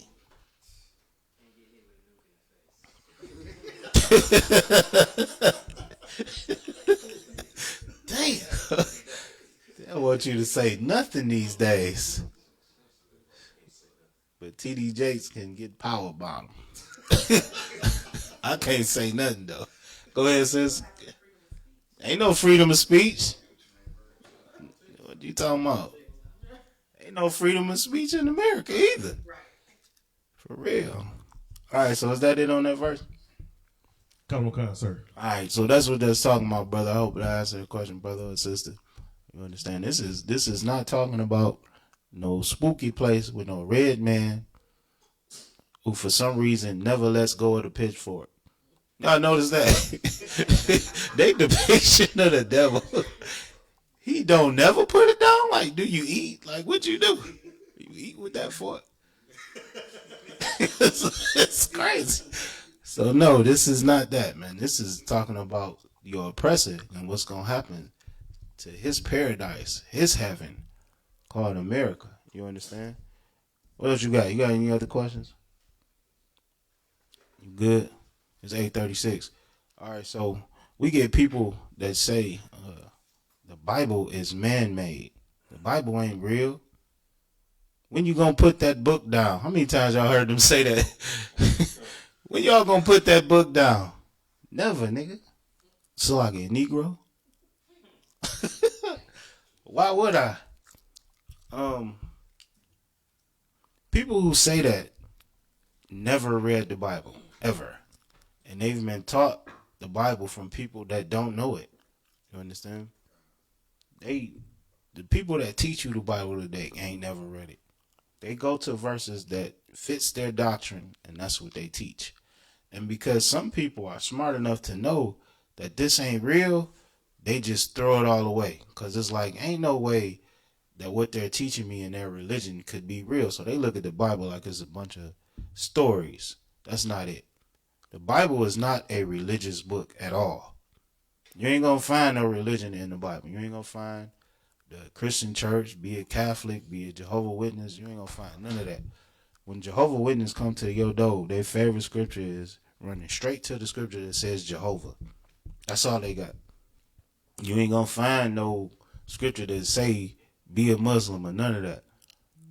In the Quran, it tells you to follow the Israelites and believe in the prophets of the Bible. Ain't that something? But you ain't going to see nothing about being this thing. Let me see what I got for you, brother. Who got the mic? You got the mic? See it is.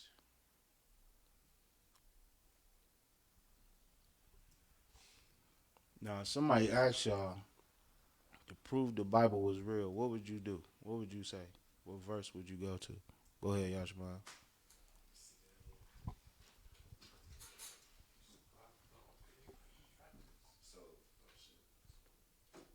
So the first thing I do is I go to the curses. That's good right there. So curses, that's another place you would go when somebody tell you to prove that you're a Jew. You go straight to the curses. But curses could be called what? Kapanyala.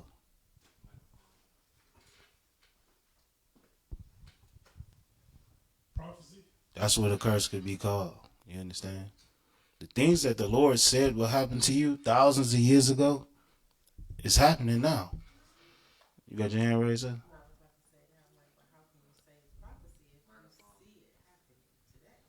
God, you can say it's a prophecy. Sister said, if y'all ain't here, how could you say it's a prophecy if it's happening today? And that's how. That's how. Exactly how. Because it was prophesied thousands of years ago. Like my favorite scripture in the Bible, Deuteronomy 28:68, that you should go to Egypt again with ships. You understand? Now, what will we need a ship for? Because we walked into Egypt. You understand? So today, black people went again to Egypt because Egypt is a Greek word that means bondage. We went into bondage again with ships.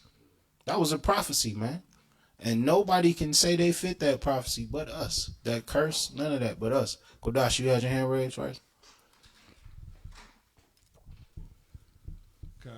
One thing I do is I go to the color scriptures, because a lot of times when we say that, well, I hear this from certain people. They try to say that all of the prophecies in the Bible is all a part of a big plan. So they just do them on purpose. Like just like how they say the Illuminati is doing certain things in the future ahead of time. They try to say the rumors of wars and the wars is all a part of the plan. They saying it in the Bible. Now they trying to make it look like it's actually happening. So what I do is I go to the color scriptures and show them. Now, before you keep going, what idiot would purposely harm the Lord's chosen people when the Bible also tells you what's going to happen to whoever touches us? Right. So they could say that, but that would be a person that, doesn't understand the Bible, because we would take you straight to Obadiah. Now, your goofy ass want to fit this, because that's also a prophecy. Go ahead, though. Yeah, so like sometimes people have tried to. I see you, Michelle. When I used to do a lot of battling, they tried to say that this was all a part of a plan. Which then I have to ask you, well, who is doing this plan? And they always gonna try to either say it's the white man or try to avoid saying it's the white man because they some jigaboos or something like that. And then I just go to the color scriptures and prove to them that this is not who you think this book written by. And this how you know. Okay, so color scriptures wouldn't help you with proving the Bible is real. It would help you with showing who the people of the Bible are. But you got to remember, man, the prophecies is the best thing you could go to. Read what I sent you. You got something, Yashman? Yeah, come on. I got another answer. Go ahead. Salakia.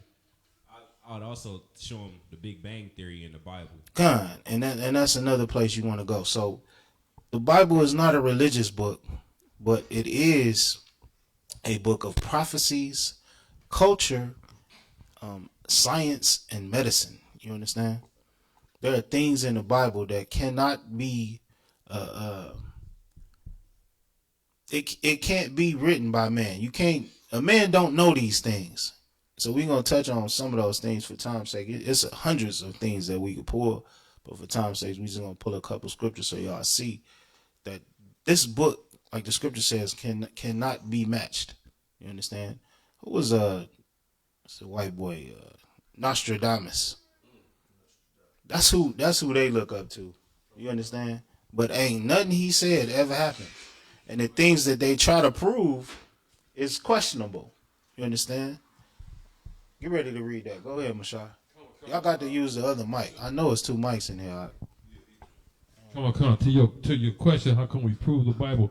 I really love going to Deuteronomy 28:46. It says the sign and the wonder. You ain't got to read it right now, brother. Come on. And those curses were left on his people so that you could identify who they were in the last days, which is also the prophecy. You understand? The Lord said he would leave a sign on us. Kupon, you had your hand raised? You good? I was just going to say,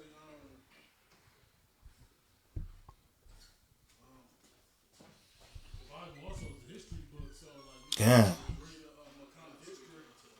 you can read in the kind of history in the Bible, you can see where it took place in the history book. God, that's heavy. So, what I like to say all the time is, the Bible proves science and it proves history, not the other way around. Because a lot of people like to say science proves the Bible, but the Bible is the best book ever made, the most accurate book ever made. So it will be the other way around. You read the Bible and you could see, like I always say, it's maps in the Bible, and that they're there for a reason, because these places and people actually exist, and you can go in all the different museums and all these things and look up archaeology, what they call biblical archaeology. It's all in the museums. You understand? So you could show that the book is real, but people will say that it's man-made. So what they'll try to argue is that these things were written after the fact. You understand? So read what you got. Let me hear that real fast. Kind of one kind, sir. The article is called Fulfilled Prophecy, Evidence for the Reliability of the Bible, by Hugh Ross, written August 22nd, 2003. Unique among the book ever written. Unique among all books. Unique among all books ever written. The Bible accurately foretells specified specific events in detailed many years. All right. Sometimes centuries. So read that again. Unique among all books. What does the Bible do? Unique among all books ever written. Ever written. Go ahead. Bible accurately foretells specific event in detail many years, sometimes centuries, before they occurred. And that's what's special about the Bible. That's how you know a man didn't write this book. That's how you know it's real. You understand? Because unique among all books ever written, the Bible accurately foretells specific events in detail, many years, sometimes centuries before they occur. One of these things that happened was Daniel. If you go in Daniel, the 2nd chapter, you'll see Daniel prophesied different kingdoms way before they happened. Come on, man. Daniel was in a Babylonian captivity, and he prophesied in order. You understand? The Persian Medo captivity, the Greek captivity, and the Romans. And all those things happen. You understand? Go ahead, Zerat. Kind of one kind, so you got to be pretty dumb not to believe that the Bible man-made at this point. Kind, but I'm just giving y'all this so y'all can answer the people, because you're going to hear this a lot. When you going to get away from that book? Why y'all read that book? Y'all in the cult. You understand? Y'all going to hear some crazy stuff, especially, you know, the new people that come into school. So this here will arm your weapon, man. And you'll be able to fire back at people when they say stupid stuff like this. And once again, they only saying it because they've never read the Bible. So they listen to different atheists and the oppressor, because he doesn't want you to know that the Bible is real, because you're reading there his demise. Go ahead, brother. Not you, Habawan. Get the mic. Nah, he got it. He good. It's like, this is a quick question on topic. Could you say that people in the world that like say we in the cult, could you say that they in the cult? Of course, because they are. Come on, man. Anybody that thinks the new year is in January, something wrong with them. Come on, man. You grown now. I can understand if you was 6. You understand? If you was 6, maybe, yeah. But there are 4 seasons to every year. 4 seasons. How can it be new when you still in the 4th season? You still in the last season. You understand? So you might have to go through and just say it with the people. Like, say it together now. You understand? Spring, summer, fall, winter. Let's say it. You got to say it. You got to dumb it down and make them really think. So when does the new year start? Spring, summer. You know what I'm saying? You got to say it slow. That's a cult, man. Somebody that puts a tree in their house and then say Jesus' birthday and don't ever think what this tree got to do with Jesus' birthday, they're in a cult. There's something wrong with them. In the mind, like for real. You're slow.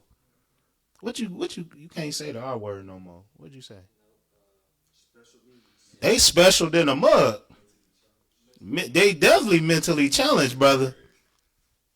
To say I'm in a cult for reading the Bible and living it, the most accurate book on the planet, full of prophecies.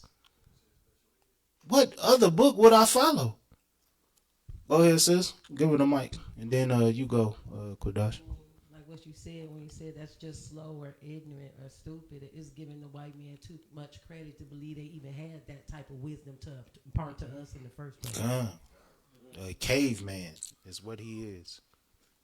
Somebody celebrate Easter bunnies and go Easter egg hunting. The hell does this have to do with Christ being resurrected?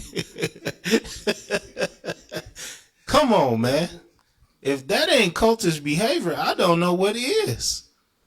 You understand? Everything we do, you could look in the Bible. I'll show you book, chapter, verse, right here. God told me to do this. Go ahead, Kudash. And then it's heavy what you said on the when we explain the seasons,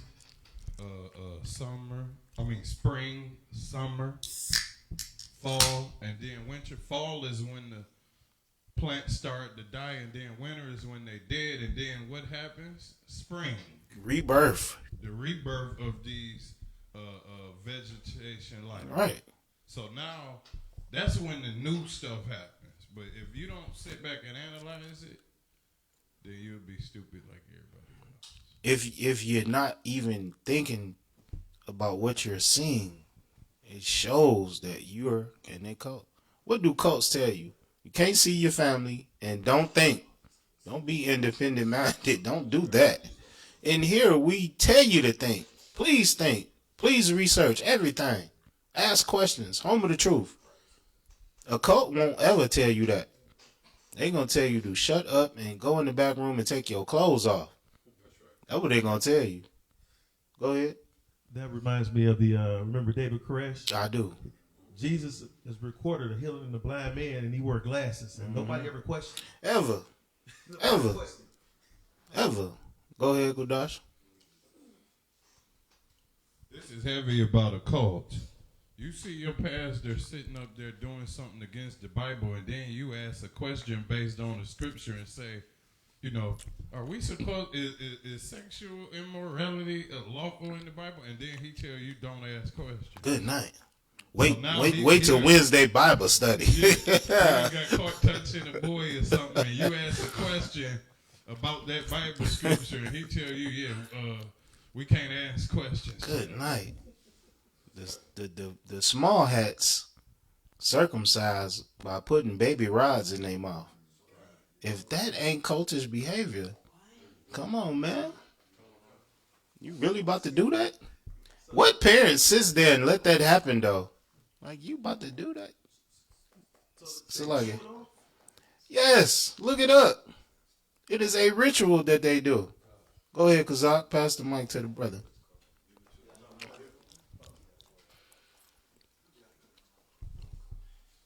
Salakia. And to further that point, when they put a baby's rod in their mouth and use suction to get it this foreskin. Oh, he said it. They have passed the babies countless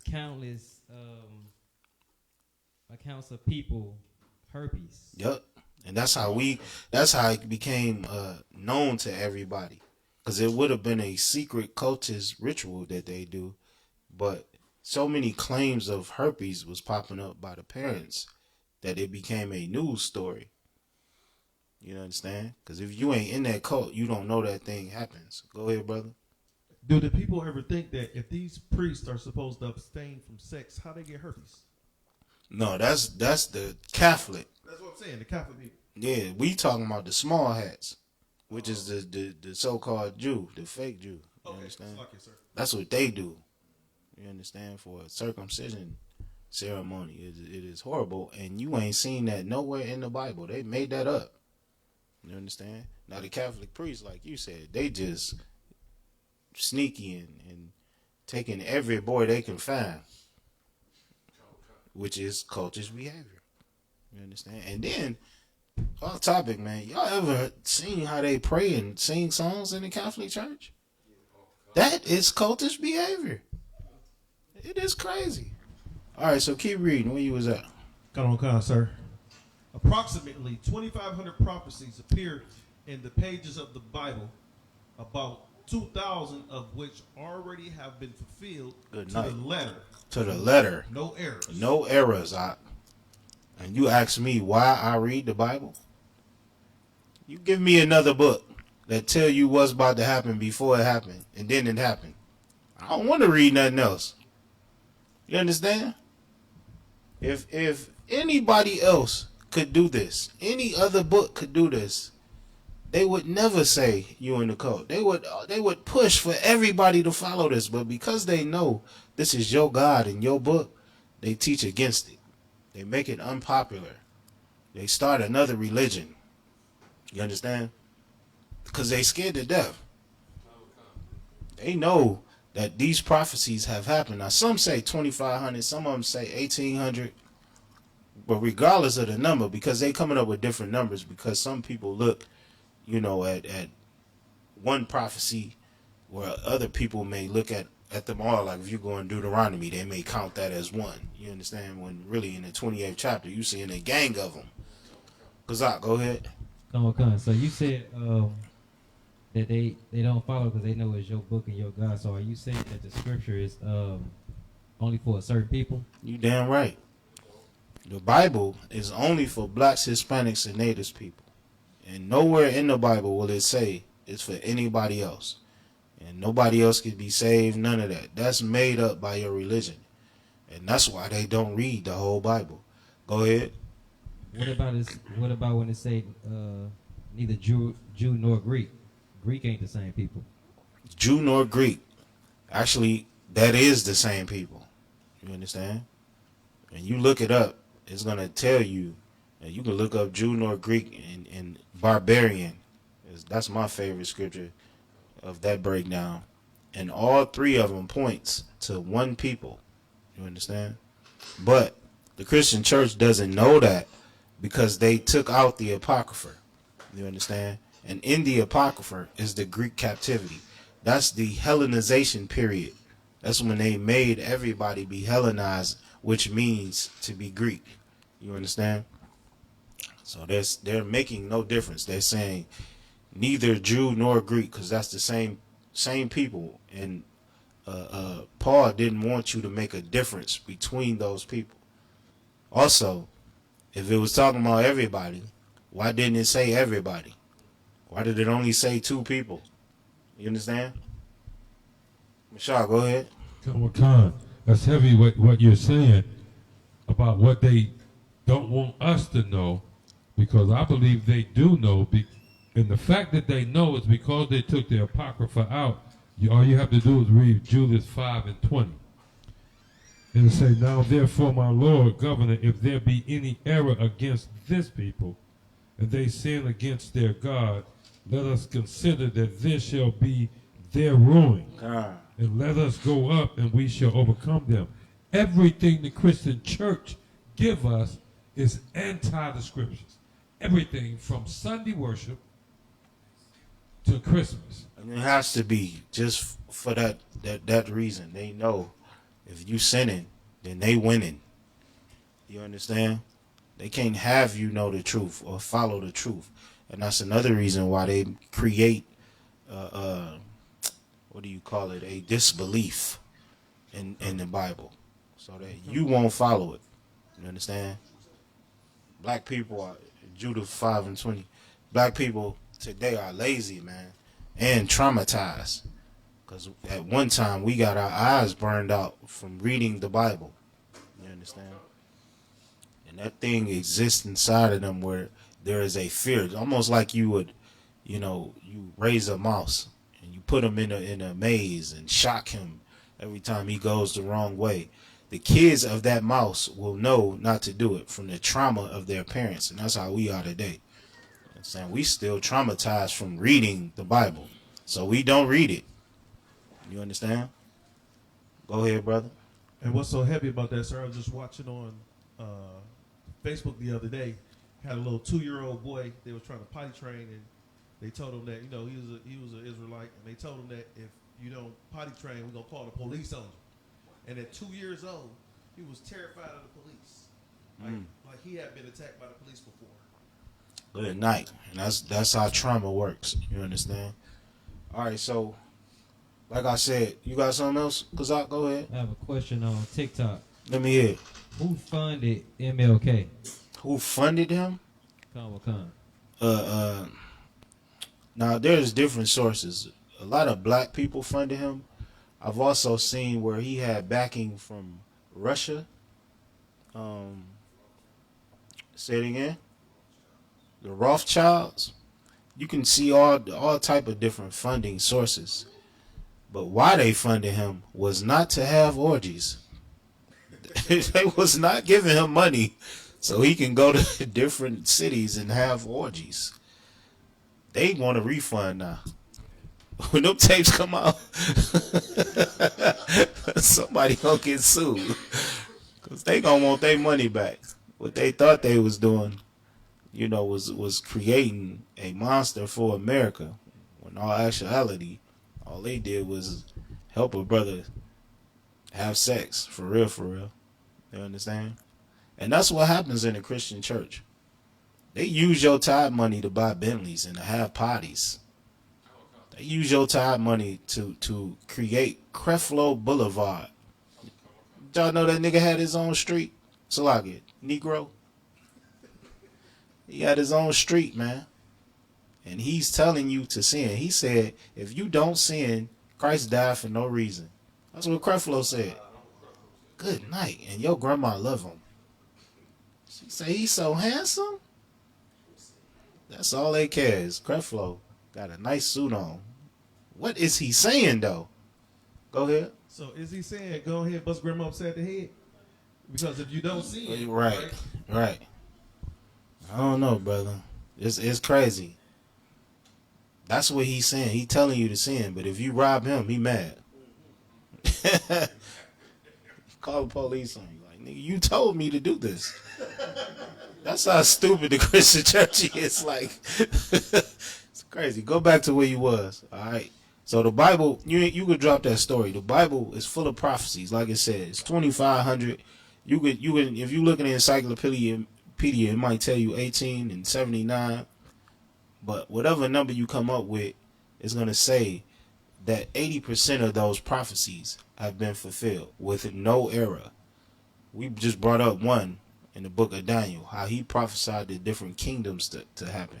In Isaiah, the book of Isaiah, he prophesied that a Babylonian king would come. And 80 years before it happened. And then that thing happened. Then we go over the curses in the Bible, like the brother said. You see, we live in those today. Ain't no denying that. Go ahead, Zarak, you had the mic. The only prophecies, pass it to the sister. The sister got something to say. Go ahead.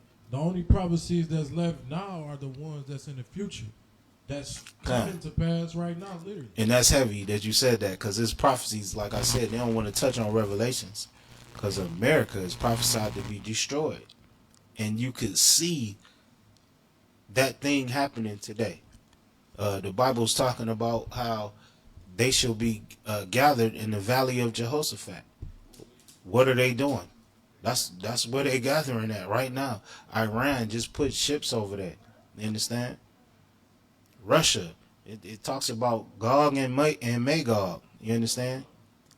Being in this Third World War. What do you see Russia doing? Who is Gog? You understand? It just was found out that North Korea is supplying them with nukes. That's Magog. You understand? All these things are happening today. You got your hand raised, brother? Somebody gonna want to ask, what's our standpoint on Malcolm X? All right, 1 second. We're gonna get this brother, and then we gonna get you, sis. You good? Go ahead, brother. Euphrates River. Well, that's heavy. That's a heavy one out. You understand? Euphrates River drying up to prepare a way for the kings of the east. You understand? And that's happening right now. And that's something that they never thought would happen. That was prophesied years ago, thousands of years ago. Go ahead, sis. It was prophesied that men and women would be lovers of themselves. In the last days, and you see that everywhere. And it was prophesied that mothers would lose natural affections for their children. Just like the woman who killed her kids in the kingdom when we was talking about and the natural affection that you're supposed to have for your own seeds. And that's heavy right there. All of these things have come to pass. These are just prophecies that y'all thinking of off the top of y'all head. Now imagine when you actually comb through the scriptures, and then you talking to some dumb that tell you don't believe the Bible, or tell you in the cult because you're an Israelite. What the hell? Clearly, you are the idiot, and I'm gonna stop talking to you. You ain't even worth my time, cause you ain't even thought about being on my level. You happy with slavery. And that's what the Bible is, man. It teaches you how to get out of captivity, and it shows you why you are in captivity. Wouldn't you want to follow the rule book that teach you how to win? People goofy, man. The Lord left us a cheat code, and I'm using it. I want all the lives, like on Contra. I'm trying to get all the men and never get unalived in this game and beat the game. Meanwhile, you following a cultist religion with Easter bunnies and laying eggs. Good night. Don't y'all think that y'all know that they really think Easter bunnies lay eggs? Man, it's crazy. Who was reading? All right, let me hear these scriptures. Let's pull a couple scriptures, man, for time's sake. I think one of them is Isaiah 40 and 22. Yeah, Isaiah 40 and 22. Let me hear that one. Let me hear Job 26 and 7 too. Whoever got the mic, just let me hear those real fast, because the Bible is more than a history book. It's more than prophecies. It's science in the Bible. You understand? It's things that your oppressor never even heard of. And when he found out, it was thousands of years later. You understand? We knew these things a long time ago. Why? Because the Most High told us. This how you know that the Most High is real. This how you know it was written with the zeal of the Lord. You understand? Who got that scripture? I got that scripture. Sir. 1 second. All scriptures was inspired. Y'all know what I'm talking about? Pull that scripture real fast. Go ahead. What was the Job scripture? It's Job 26 and 7. Let me hear. Come. This is the book of Isaiah, chapter 40 and verse 20. He that is 22. Come. It is he that sitteth upon the circle of the earth, and the inhabitants thereof are as grasshoppers. Good night. Now, somebody look up when scientists figured out that the earth was a sphere or a circle. They thought that the earth was flat. And they only knew that it was a circle because they saw the ships go off the horizon and they couldn't see them no more. You understand? Now imagine that. And how did Job know? You can look it up when the book of Job was written. You understand? How are you getting these things from a man-made book? If God ain't real and the Bible ain't real. Go ahead, Kodash. What you got, brother? It says the ancient Greeks, particularly around the 6th century BCE, were among the first to propose that the earth is round. Okay. Now, when we know Job was way before that. You understand? Job talks about the oppressor still living in caves, driven from among men. You understand? So, the oppressor was still Fred Flintstone when we knew this thing here. The Greeks didn't come into a civilized state, or the oppressor into the civilized state with the Greek kingdom thousands of years later. Go ahead. Get a brother the mic. Yeah, did you say something about all scriptures inspired by God? Yeah. Yeah, hold that. When was the book of Job written? This common knowledge. You could just look this up. They gonna give you a roundabout time.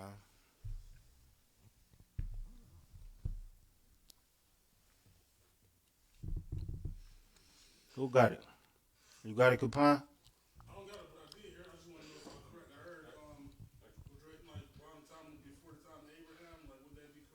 Yeah, heck yeah.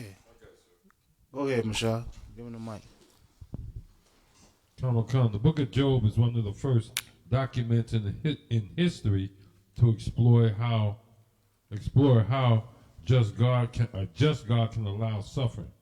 It's written in Hebrew prose and is generally believed to have been written between the 7th and the 4th centuries BCE. That's 700 to 400 years before Christ. All right. Now, what you got? What'd you just read? Yeah. So the Greeks, particularly around the 6th century BEC,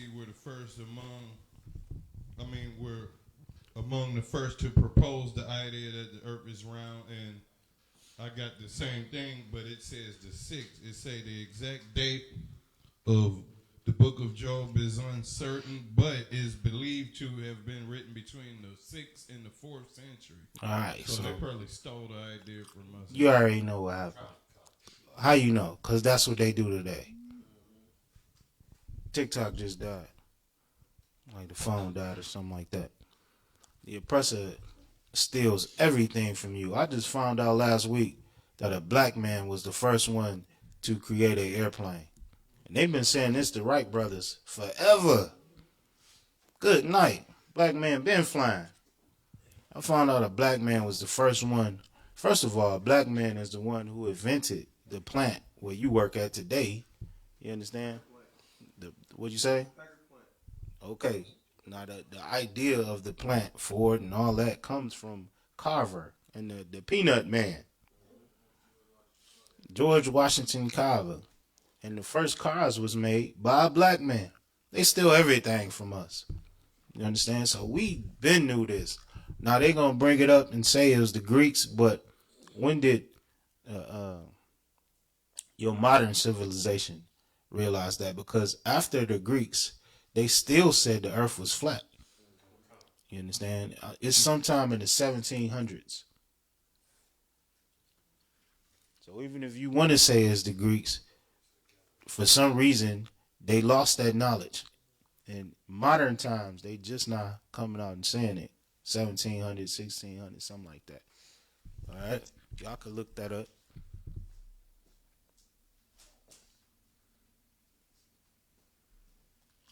Who got Job? Let me hear Job real fast. Let me know when y'all find that. When in modern time did they realize the earth was round?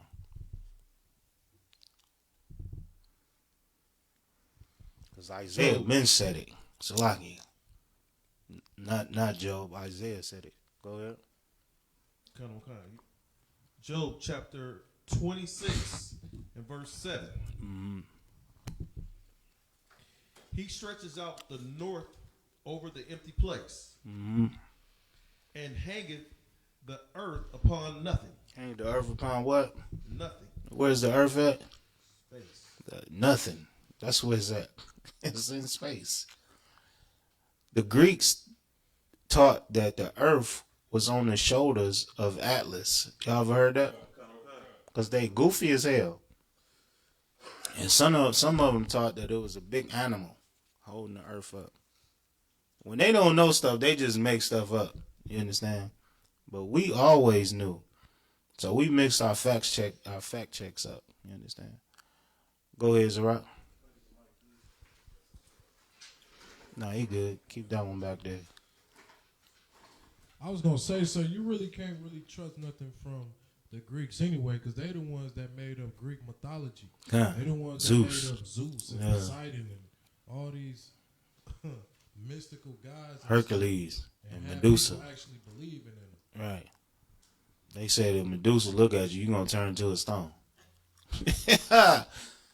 Now, remember, you call it Greek mythology today, but back then that was what they believed in. Today is so stupid that you have to say Greek mythology. You understand? It's dumb as hell. But back then they taught this and they pushed it. They forced it on us. Remember, in the book of Maccabees, it said that we could no longer keep our Sabbaths and our feast days or profess ourselves to be a Jew. So if we couldn't do that, what did we have to do? We had to follow Zeus and Atlas. They didn't know that the earth was hanging on nothing. We knew that. That's in the book of Job. In the book of Isaiah, what we just read, it says that the earth was a circle. The oppressor didn't know that until the 1700s, 1800s, 1900s, because they still talking about the earth is flat. Goofy as hell. What's that podcast name? The most popular podcast out is Oppressor. Joe Rogan. Come on, man. It's crazy. Flat earthers, kind of. All right, let me see. I got something else for y'all. I've been winding you up. I'm gonna send this to you.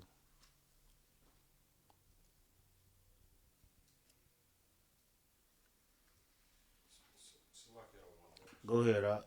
I got a article here how Galileo's groundbreaking work got banned. What is it about now? This is 458 years ago, Galileo helped perfect the use of the new tool, the telescope, to study our sun. Isaiah said it back in the Babylonian captivity. You understand? And Job said way before then that the earth hanging on nothing. Earth is in space just by itself. You understand? What you got, Habawan? I got a Public Medical Central. The little known history of cleanliness and the forgotten pioneers of hand washing. Hand washing is a simple method for preventing the spread of pathogens. Yeah. It is now common practice. Look that up. What's pathogens? Keep reading. Keep reading. It is now common practice. It's common practice. But back then, it wasn't. Y'all ever heard of something called the Black Plague? Yeah. It's because niggas weren't washing their hands. You understand? Go ahead. Kind. But this was not always the case. You got it, Mashal? Let me hear it. What's pathogens? Pathogens. What is a pathogen? A pathogen is defined as an organism causing disease to its host. Right. Those are small, like microscopic bacteria type of thing. Let the brother keep reading. Advocating for it often cost a doctor his career in the 1840s. Advocating for washing your hands, you would get fired. In the 1840s. You understand? 1840s. Come on, B. This is modern civilization you talking about. They were supposed to be a civilized people, right? But if you said you wanted to wash your hands, you get fired and laughed at. Good night. Go ahead. Hospitals in the early 1800s had little idea of the significance of hygiene. Read it again. Hospitals in the early 1800s had little idea of the significance of hygiene. Good night. They wasn't washing up. They wasn't brushing their teeth. They wasn't doing nothing. Lice was heavy.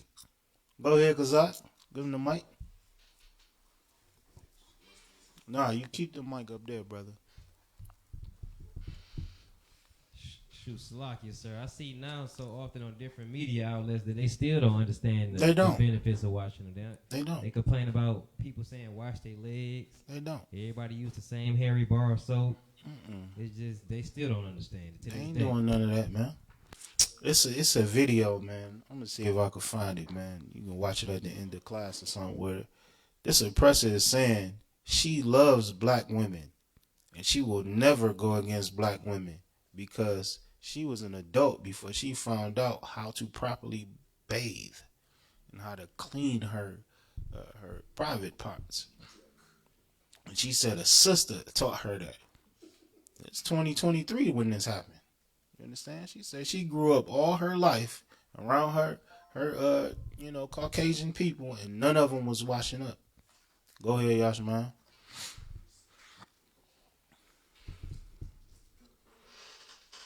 It's like if I could, I don't want these same women that don't wash up. These brothers be so quick to go run after them too. Yeah. My man said he want his white women to be Coretta Scott. Good night. Go ahead, Kapanyala. I seen a post on social media, and then there was a bunch of white people debating under the post. The post was, do you wash your legs in the shower? Do you wash your legs? They were saying like they don't see any reason to wash their legs. Listen, man, we laughing, but they were serious. They serious as a fool, man. You understand? Keep reading. For time's sake, just hold up, y'all. Keep going. Good night. Hospitals in the early 1800s had little idea of the significance of hygiene. Thus, they were often mocked as disease-producing incubators or as house of death. The houses of death. That's what the hospitals was, because they wasn't washing their hands. Go ahead. Many of the ill and dying were kept on wards with no ventilation or access to clean water. Hospitals were found to offer only the most basic care. The mortality rate of patients admitted to the hospital was 3 to 5 times greater than that for individuals cared for at home. Mm-hmm. Doctors. So if you go to the hospital, you die. Go ahead. Doctors did not routinely wash their hands until the mid-1800s. Until when? The mid-1800s. Go ahead. And they would proceed straight from dissecting the corpse to delivering a baby, providing the basics for the spread. Providing the basis for the spread of perpetual fever. Back in the day, back in these times, women were dying at a rate of 30%, all right, during childbirth, and it was because of this. Because they would go straight from somebody with a disease or a dead body to delivering a baby. And they couldn't figure out why all these women were dying during childbirth.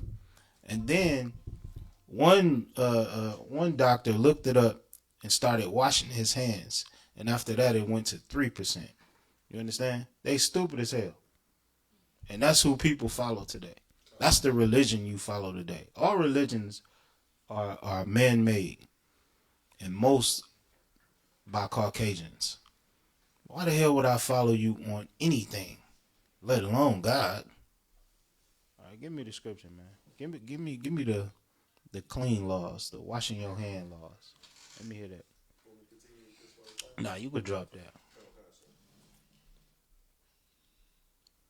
In Leviticus, man, the Lord told us to wash our hands. What is it? After a man with an issue, I believe that's the scripture. Leviticus 15 and 13. Let me hear that. 15, 13, or what? Yeah. Come on. Leviticus chapter 15 and verse. Sir, you want me to go up to 12? 11? Let me hear it. And whomsoever touches that has the issue and has not rinsed his hands in water, he shall wash his clothes and bathe himself in water, and be unclean until evening. Be unclean until the evening. The law tells us to wash our hands and our clothes. You understand? They didn't learn this until the mid-1800s. All they had to do was read the Bible. These are the scriptures you want to go to when people say they don't follow the Bible, or when you gonna put that book down. Never. Because this book has laws in here to teach us how to survive. This is not a religious book. It's not Harry Potter. You understand? It is to your simple ass, because you scared to read words. You don't want to read nothing, so you listen to what other people tell you. This is the best book on the planet. It's the culture of black people. It's science given to us from the Lord. Is medicine. Once again, it's a survival guide for black people, blacks, Hispanics, and natives, First Nations people. You understand? So when somebody say, why would I follow the Bible? You go to scriptures like this. Because if you don't, you're going to spread disease. People are going to die because of you and not following the knowledge that the Lord gave us. And you're going to stink, like the brother said. Because you would not be bathing if it wasn't for us. Keep going. Verse 12. And the vessel of earth that he toucheth, which has the issue, shall be broken. And every what is a vessel? A container, sir? Yeah, a cup, something like that. That's how you stop disease from spreading. You understand? Get it away from people. Y'all know today, if somebody got the flu and you drink after them, what you got? You got the flu. The Lord knew this way back then. It's in the book of Leviticus, man. We coming out of Egypt. And the Lord is giving us laws on how to survive and how not to be like the filthy Africans, putting mud on your goddamn face. Stupid as hell. Go ahead. And every vessel of wood shall be rinsed in water. Mm-hmm. Verse 13. And when he that has an issue is cleansed of his issue, then he shall number to himself 7 days. Now, once he clean and he ain't got that issue no more, then he should take 7 days. Go ahead. 7 days for his cleansing, and wash his clothes, and bathe his flesh in running water. Good night. And shall be clean. And then he shall be clean. Go ahead. And shall be clean. Verse 14. And on the 8th day he shall take to him 2 turtle doves. All right, you could drop that. What do we read about? So we read to wash your hands, and then when he cleaned his issue, 7 days. All right, who want to answer that? Cause I put your hand down, man. Need to give it to the young brother back there. Go ahead, Yashaman. It's like we just read about the quarantine law. That's it. Give it up for the brother. So along with medicine, you understand, and cleaning your hands and learning how not to pass bacteria around, we learned to clean the vessels that you drunk out of or ate out of. As a matter of fact, the Lord said, break them. Don't even use them no more. Good night. Along with that, which would have saved millions of lives if they would have read the Bible during the Black Plague or Black Death, whatever you call it. It would have saved millions of lives delivering babies. All they had to do was read this. Along with that, we learned how to do what? Quarantine. Which they just not learned during the pandemic of COVID. You understand? Pandemic, they shut things down in 2020, but COVID was here in 2018. A lot of people don't know that. You understand? COVID been blasting off. They just learned to shut things down. If they would have shut things down before, COVID would have been in Wuhan, where it came from. People are stupid as hell. For time's sake, we got to stop. But you know, I got hundreds more scriptures and stories that you can go to. So when somebody says the Bible is man-made, where that scripture at? Let me hear that scripture. Inspired by God real fast, and we'll close out with that. Somebody say the Bible is man-made and a white man wrote it. Well, he couldn't have wrote it because he was dumb as hell. So you know he ain't write it because he was killing, unaliving all his people. He didn't have that knowledge, so you wipe him out right there. He didn't write it. You understand? When somebody say you don't need the Bible, these are the scriptures you go to. When you want to prove God is real, and this comes from a spiritual thing. This ain't regular right here. This ain't no regular book. These are the scriptures you go to. You show them science in the Bible. You show them medicine and medical history in the Bible. You show them how we so much of a greater people than them because of the Bible. That's what you go to. You got your hand raised? Go ahead. Yeah, I got that scripture, sir. Let me hear it. This is the book of 2 Timothy, chapter 3 and verse 16. All scripture is given by inspiration of God. All scriptures, not some of them. All of them given by what? All scripture is given by inspiration of God. No, man made it. Inspiration of God. That's who wrote the Bible.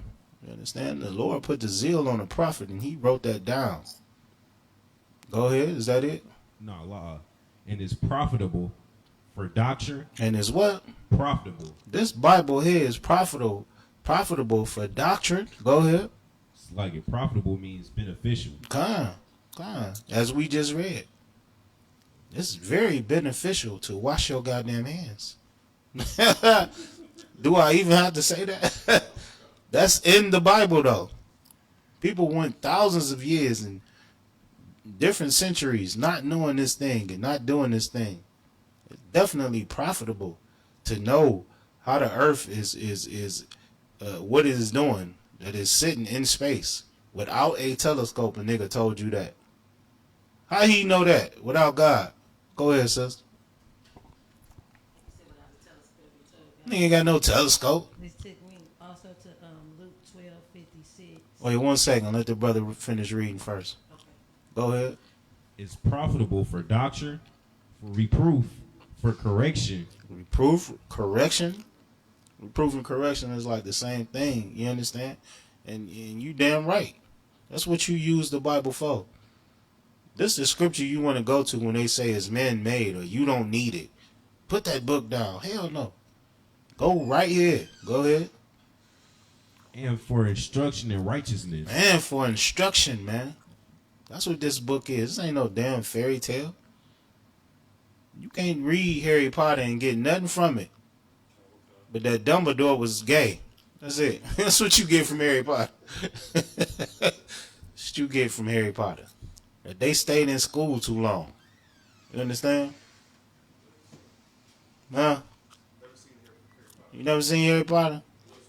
Well, think of any book you ever read. You ain't get nothing from it. But you get instruction from the Bible. Go ahead, is that it? Yeah, that's the other one. All right, man. Go ahead, sis. What you got? You good now? Most High Christ. All right, man. So, what you got? It's like, yeah, this off topic, that question. Let me hear it. The sister got our understanding of our standpoint on MLK, so she just wanted to know how we feel about Malcolm X. Malcolm X was not as filthy as MLK, but he was the same. You understand? For a while, he didn't. He spoke the truth about the oppressor, but then he traded against the people that saved his life because he found out that was it Elijah Muhammad? Elijah Muhammad fathered several kids by underage women, and he got to speaking out about that. And then after that, he left NOI, which is a Nation of Islam. Those brothers you see outside selling those fruit and bean pies and newspapers that don't nobody want to read. He left those brothers with the bow ties, and then he went to follow Ishmael in his religion. So he was also a traitor to his people. Now, Malcolm X learned from us. Anything you ever heard the Nation of Islam say that made sense, they learned it from us. You understand? The truth came out in 1969. You understand? But before then, the seven heads were out teaching under Abba Bivens. You understand? That's why you never see the Nation of Islam read from the Quran. Anytime Farrakhan teaches, he's reading a Bible scripture. Now, why the hell would I ever follow any Nation of Islam member or the Quran or any Muslim like Javante Davis if it's going to point you right back to the Bible? I might as well read the Bible. There are no prophecies in the Quran. And we just read, it's over 2,500, in the Bible. And 80% of those have already came true. So Malcolm X was another traitor to his people, but just not as filthy as MLK. He wasn't out having all those orgies and doing all those things, but he was a traitor to his people, and he tried to sell his people to be under the Arabs. If you become a Muslim, you're joining another nation's religion, which puts them over you. All right? You got to get you an Arab name and wear an Arab man dress and worship an Arab god. And here we don't teach none of that. We teach black people to come back to the law, statutes, and commandments and serve the nigga God, they God, and no other God but theirs, and be who God made you to be, which is royalty on the earth. Not to be under no damn Arab. Not to wear no damn man dress and look all feminine. You know them niggas be naked under that. Salaki, sidebar. Go ahead, Kudash, what you got? I was just adding this scripture to see how well it goes with the topic we was just on. It says, "Ye hypocrites can discern the face of the sky and of the earth, but how is it that ye do not discern this time?" And that's a heavy scripture because people can't see what's going on today. You understand? But as we spoke of earlier, they can't even tell the signs of the times. They can't tell what's going on around them. That's why they say January is the new year. Nature tells you that it ain't. But they ain't even paying attention to that. They worried about Cardi B and Offset and Cat Williams and, you know what I'm saying, any other stupid thing that happens on the earth. So yeah, that was a heavy scripture, but we over the time, man, so clap it up for the Lord. We gonna call up precinct officer 5000 Zarat for the Lord's Prayer and the security announcements. Shalom.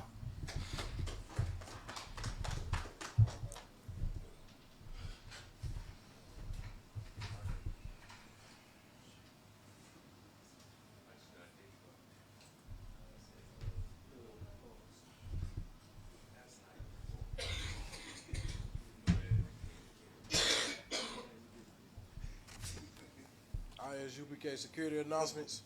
We are the ISUPK, start out of 1 West, 125th Street out of Harlem, New York. Rule for new brother and sister. When a new brother and sister comes into the school, they are off limits for 6 months. They are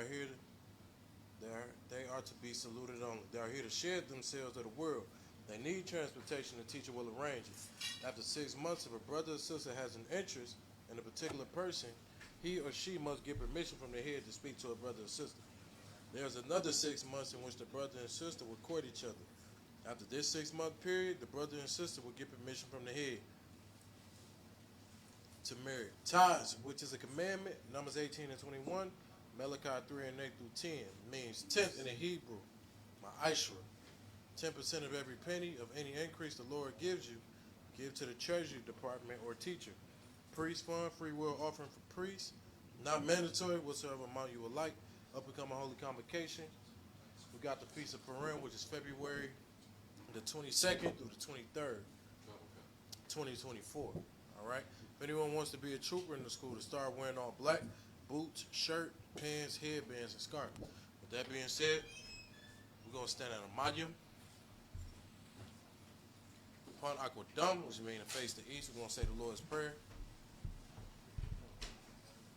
Abanawa.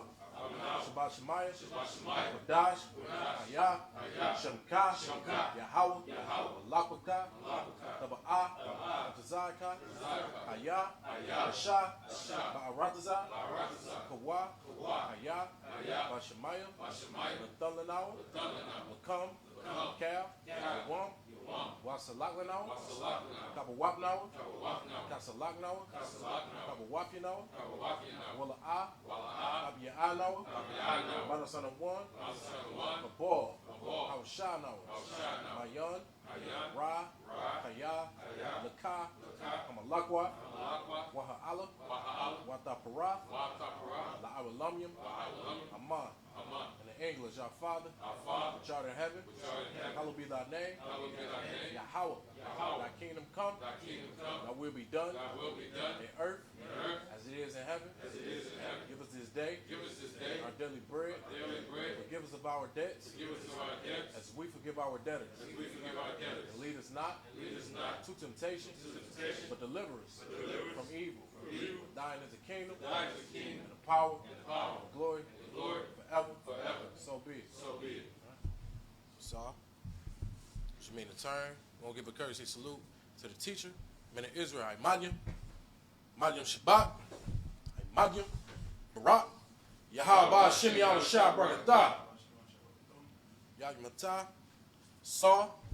Also going to give the sisters a courtesy salute, men of Israel, Madyam Shabbat, Madyam, Barak, Yahweh Shamar Allah Ba Shem Yahweh Shah.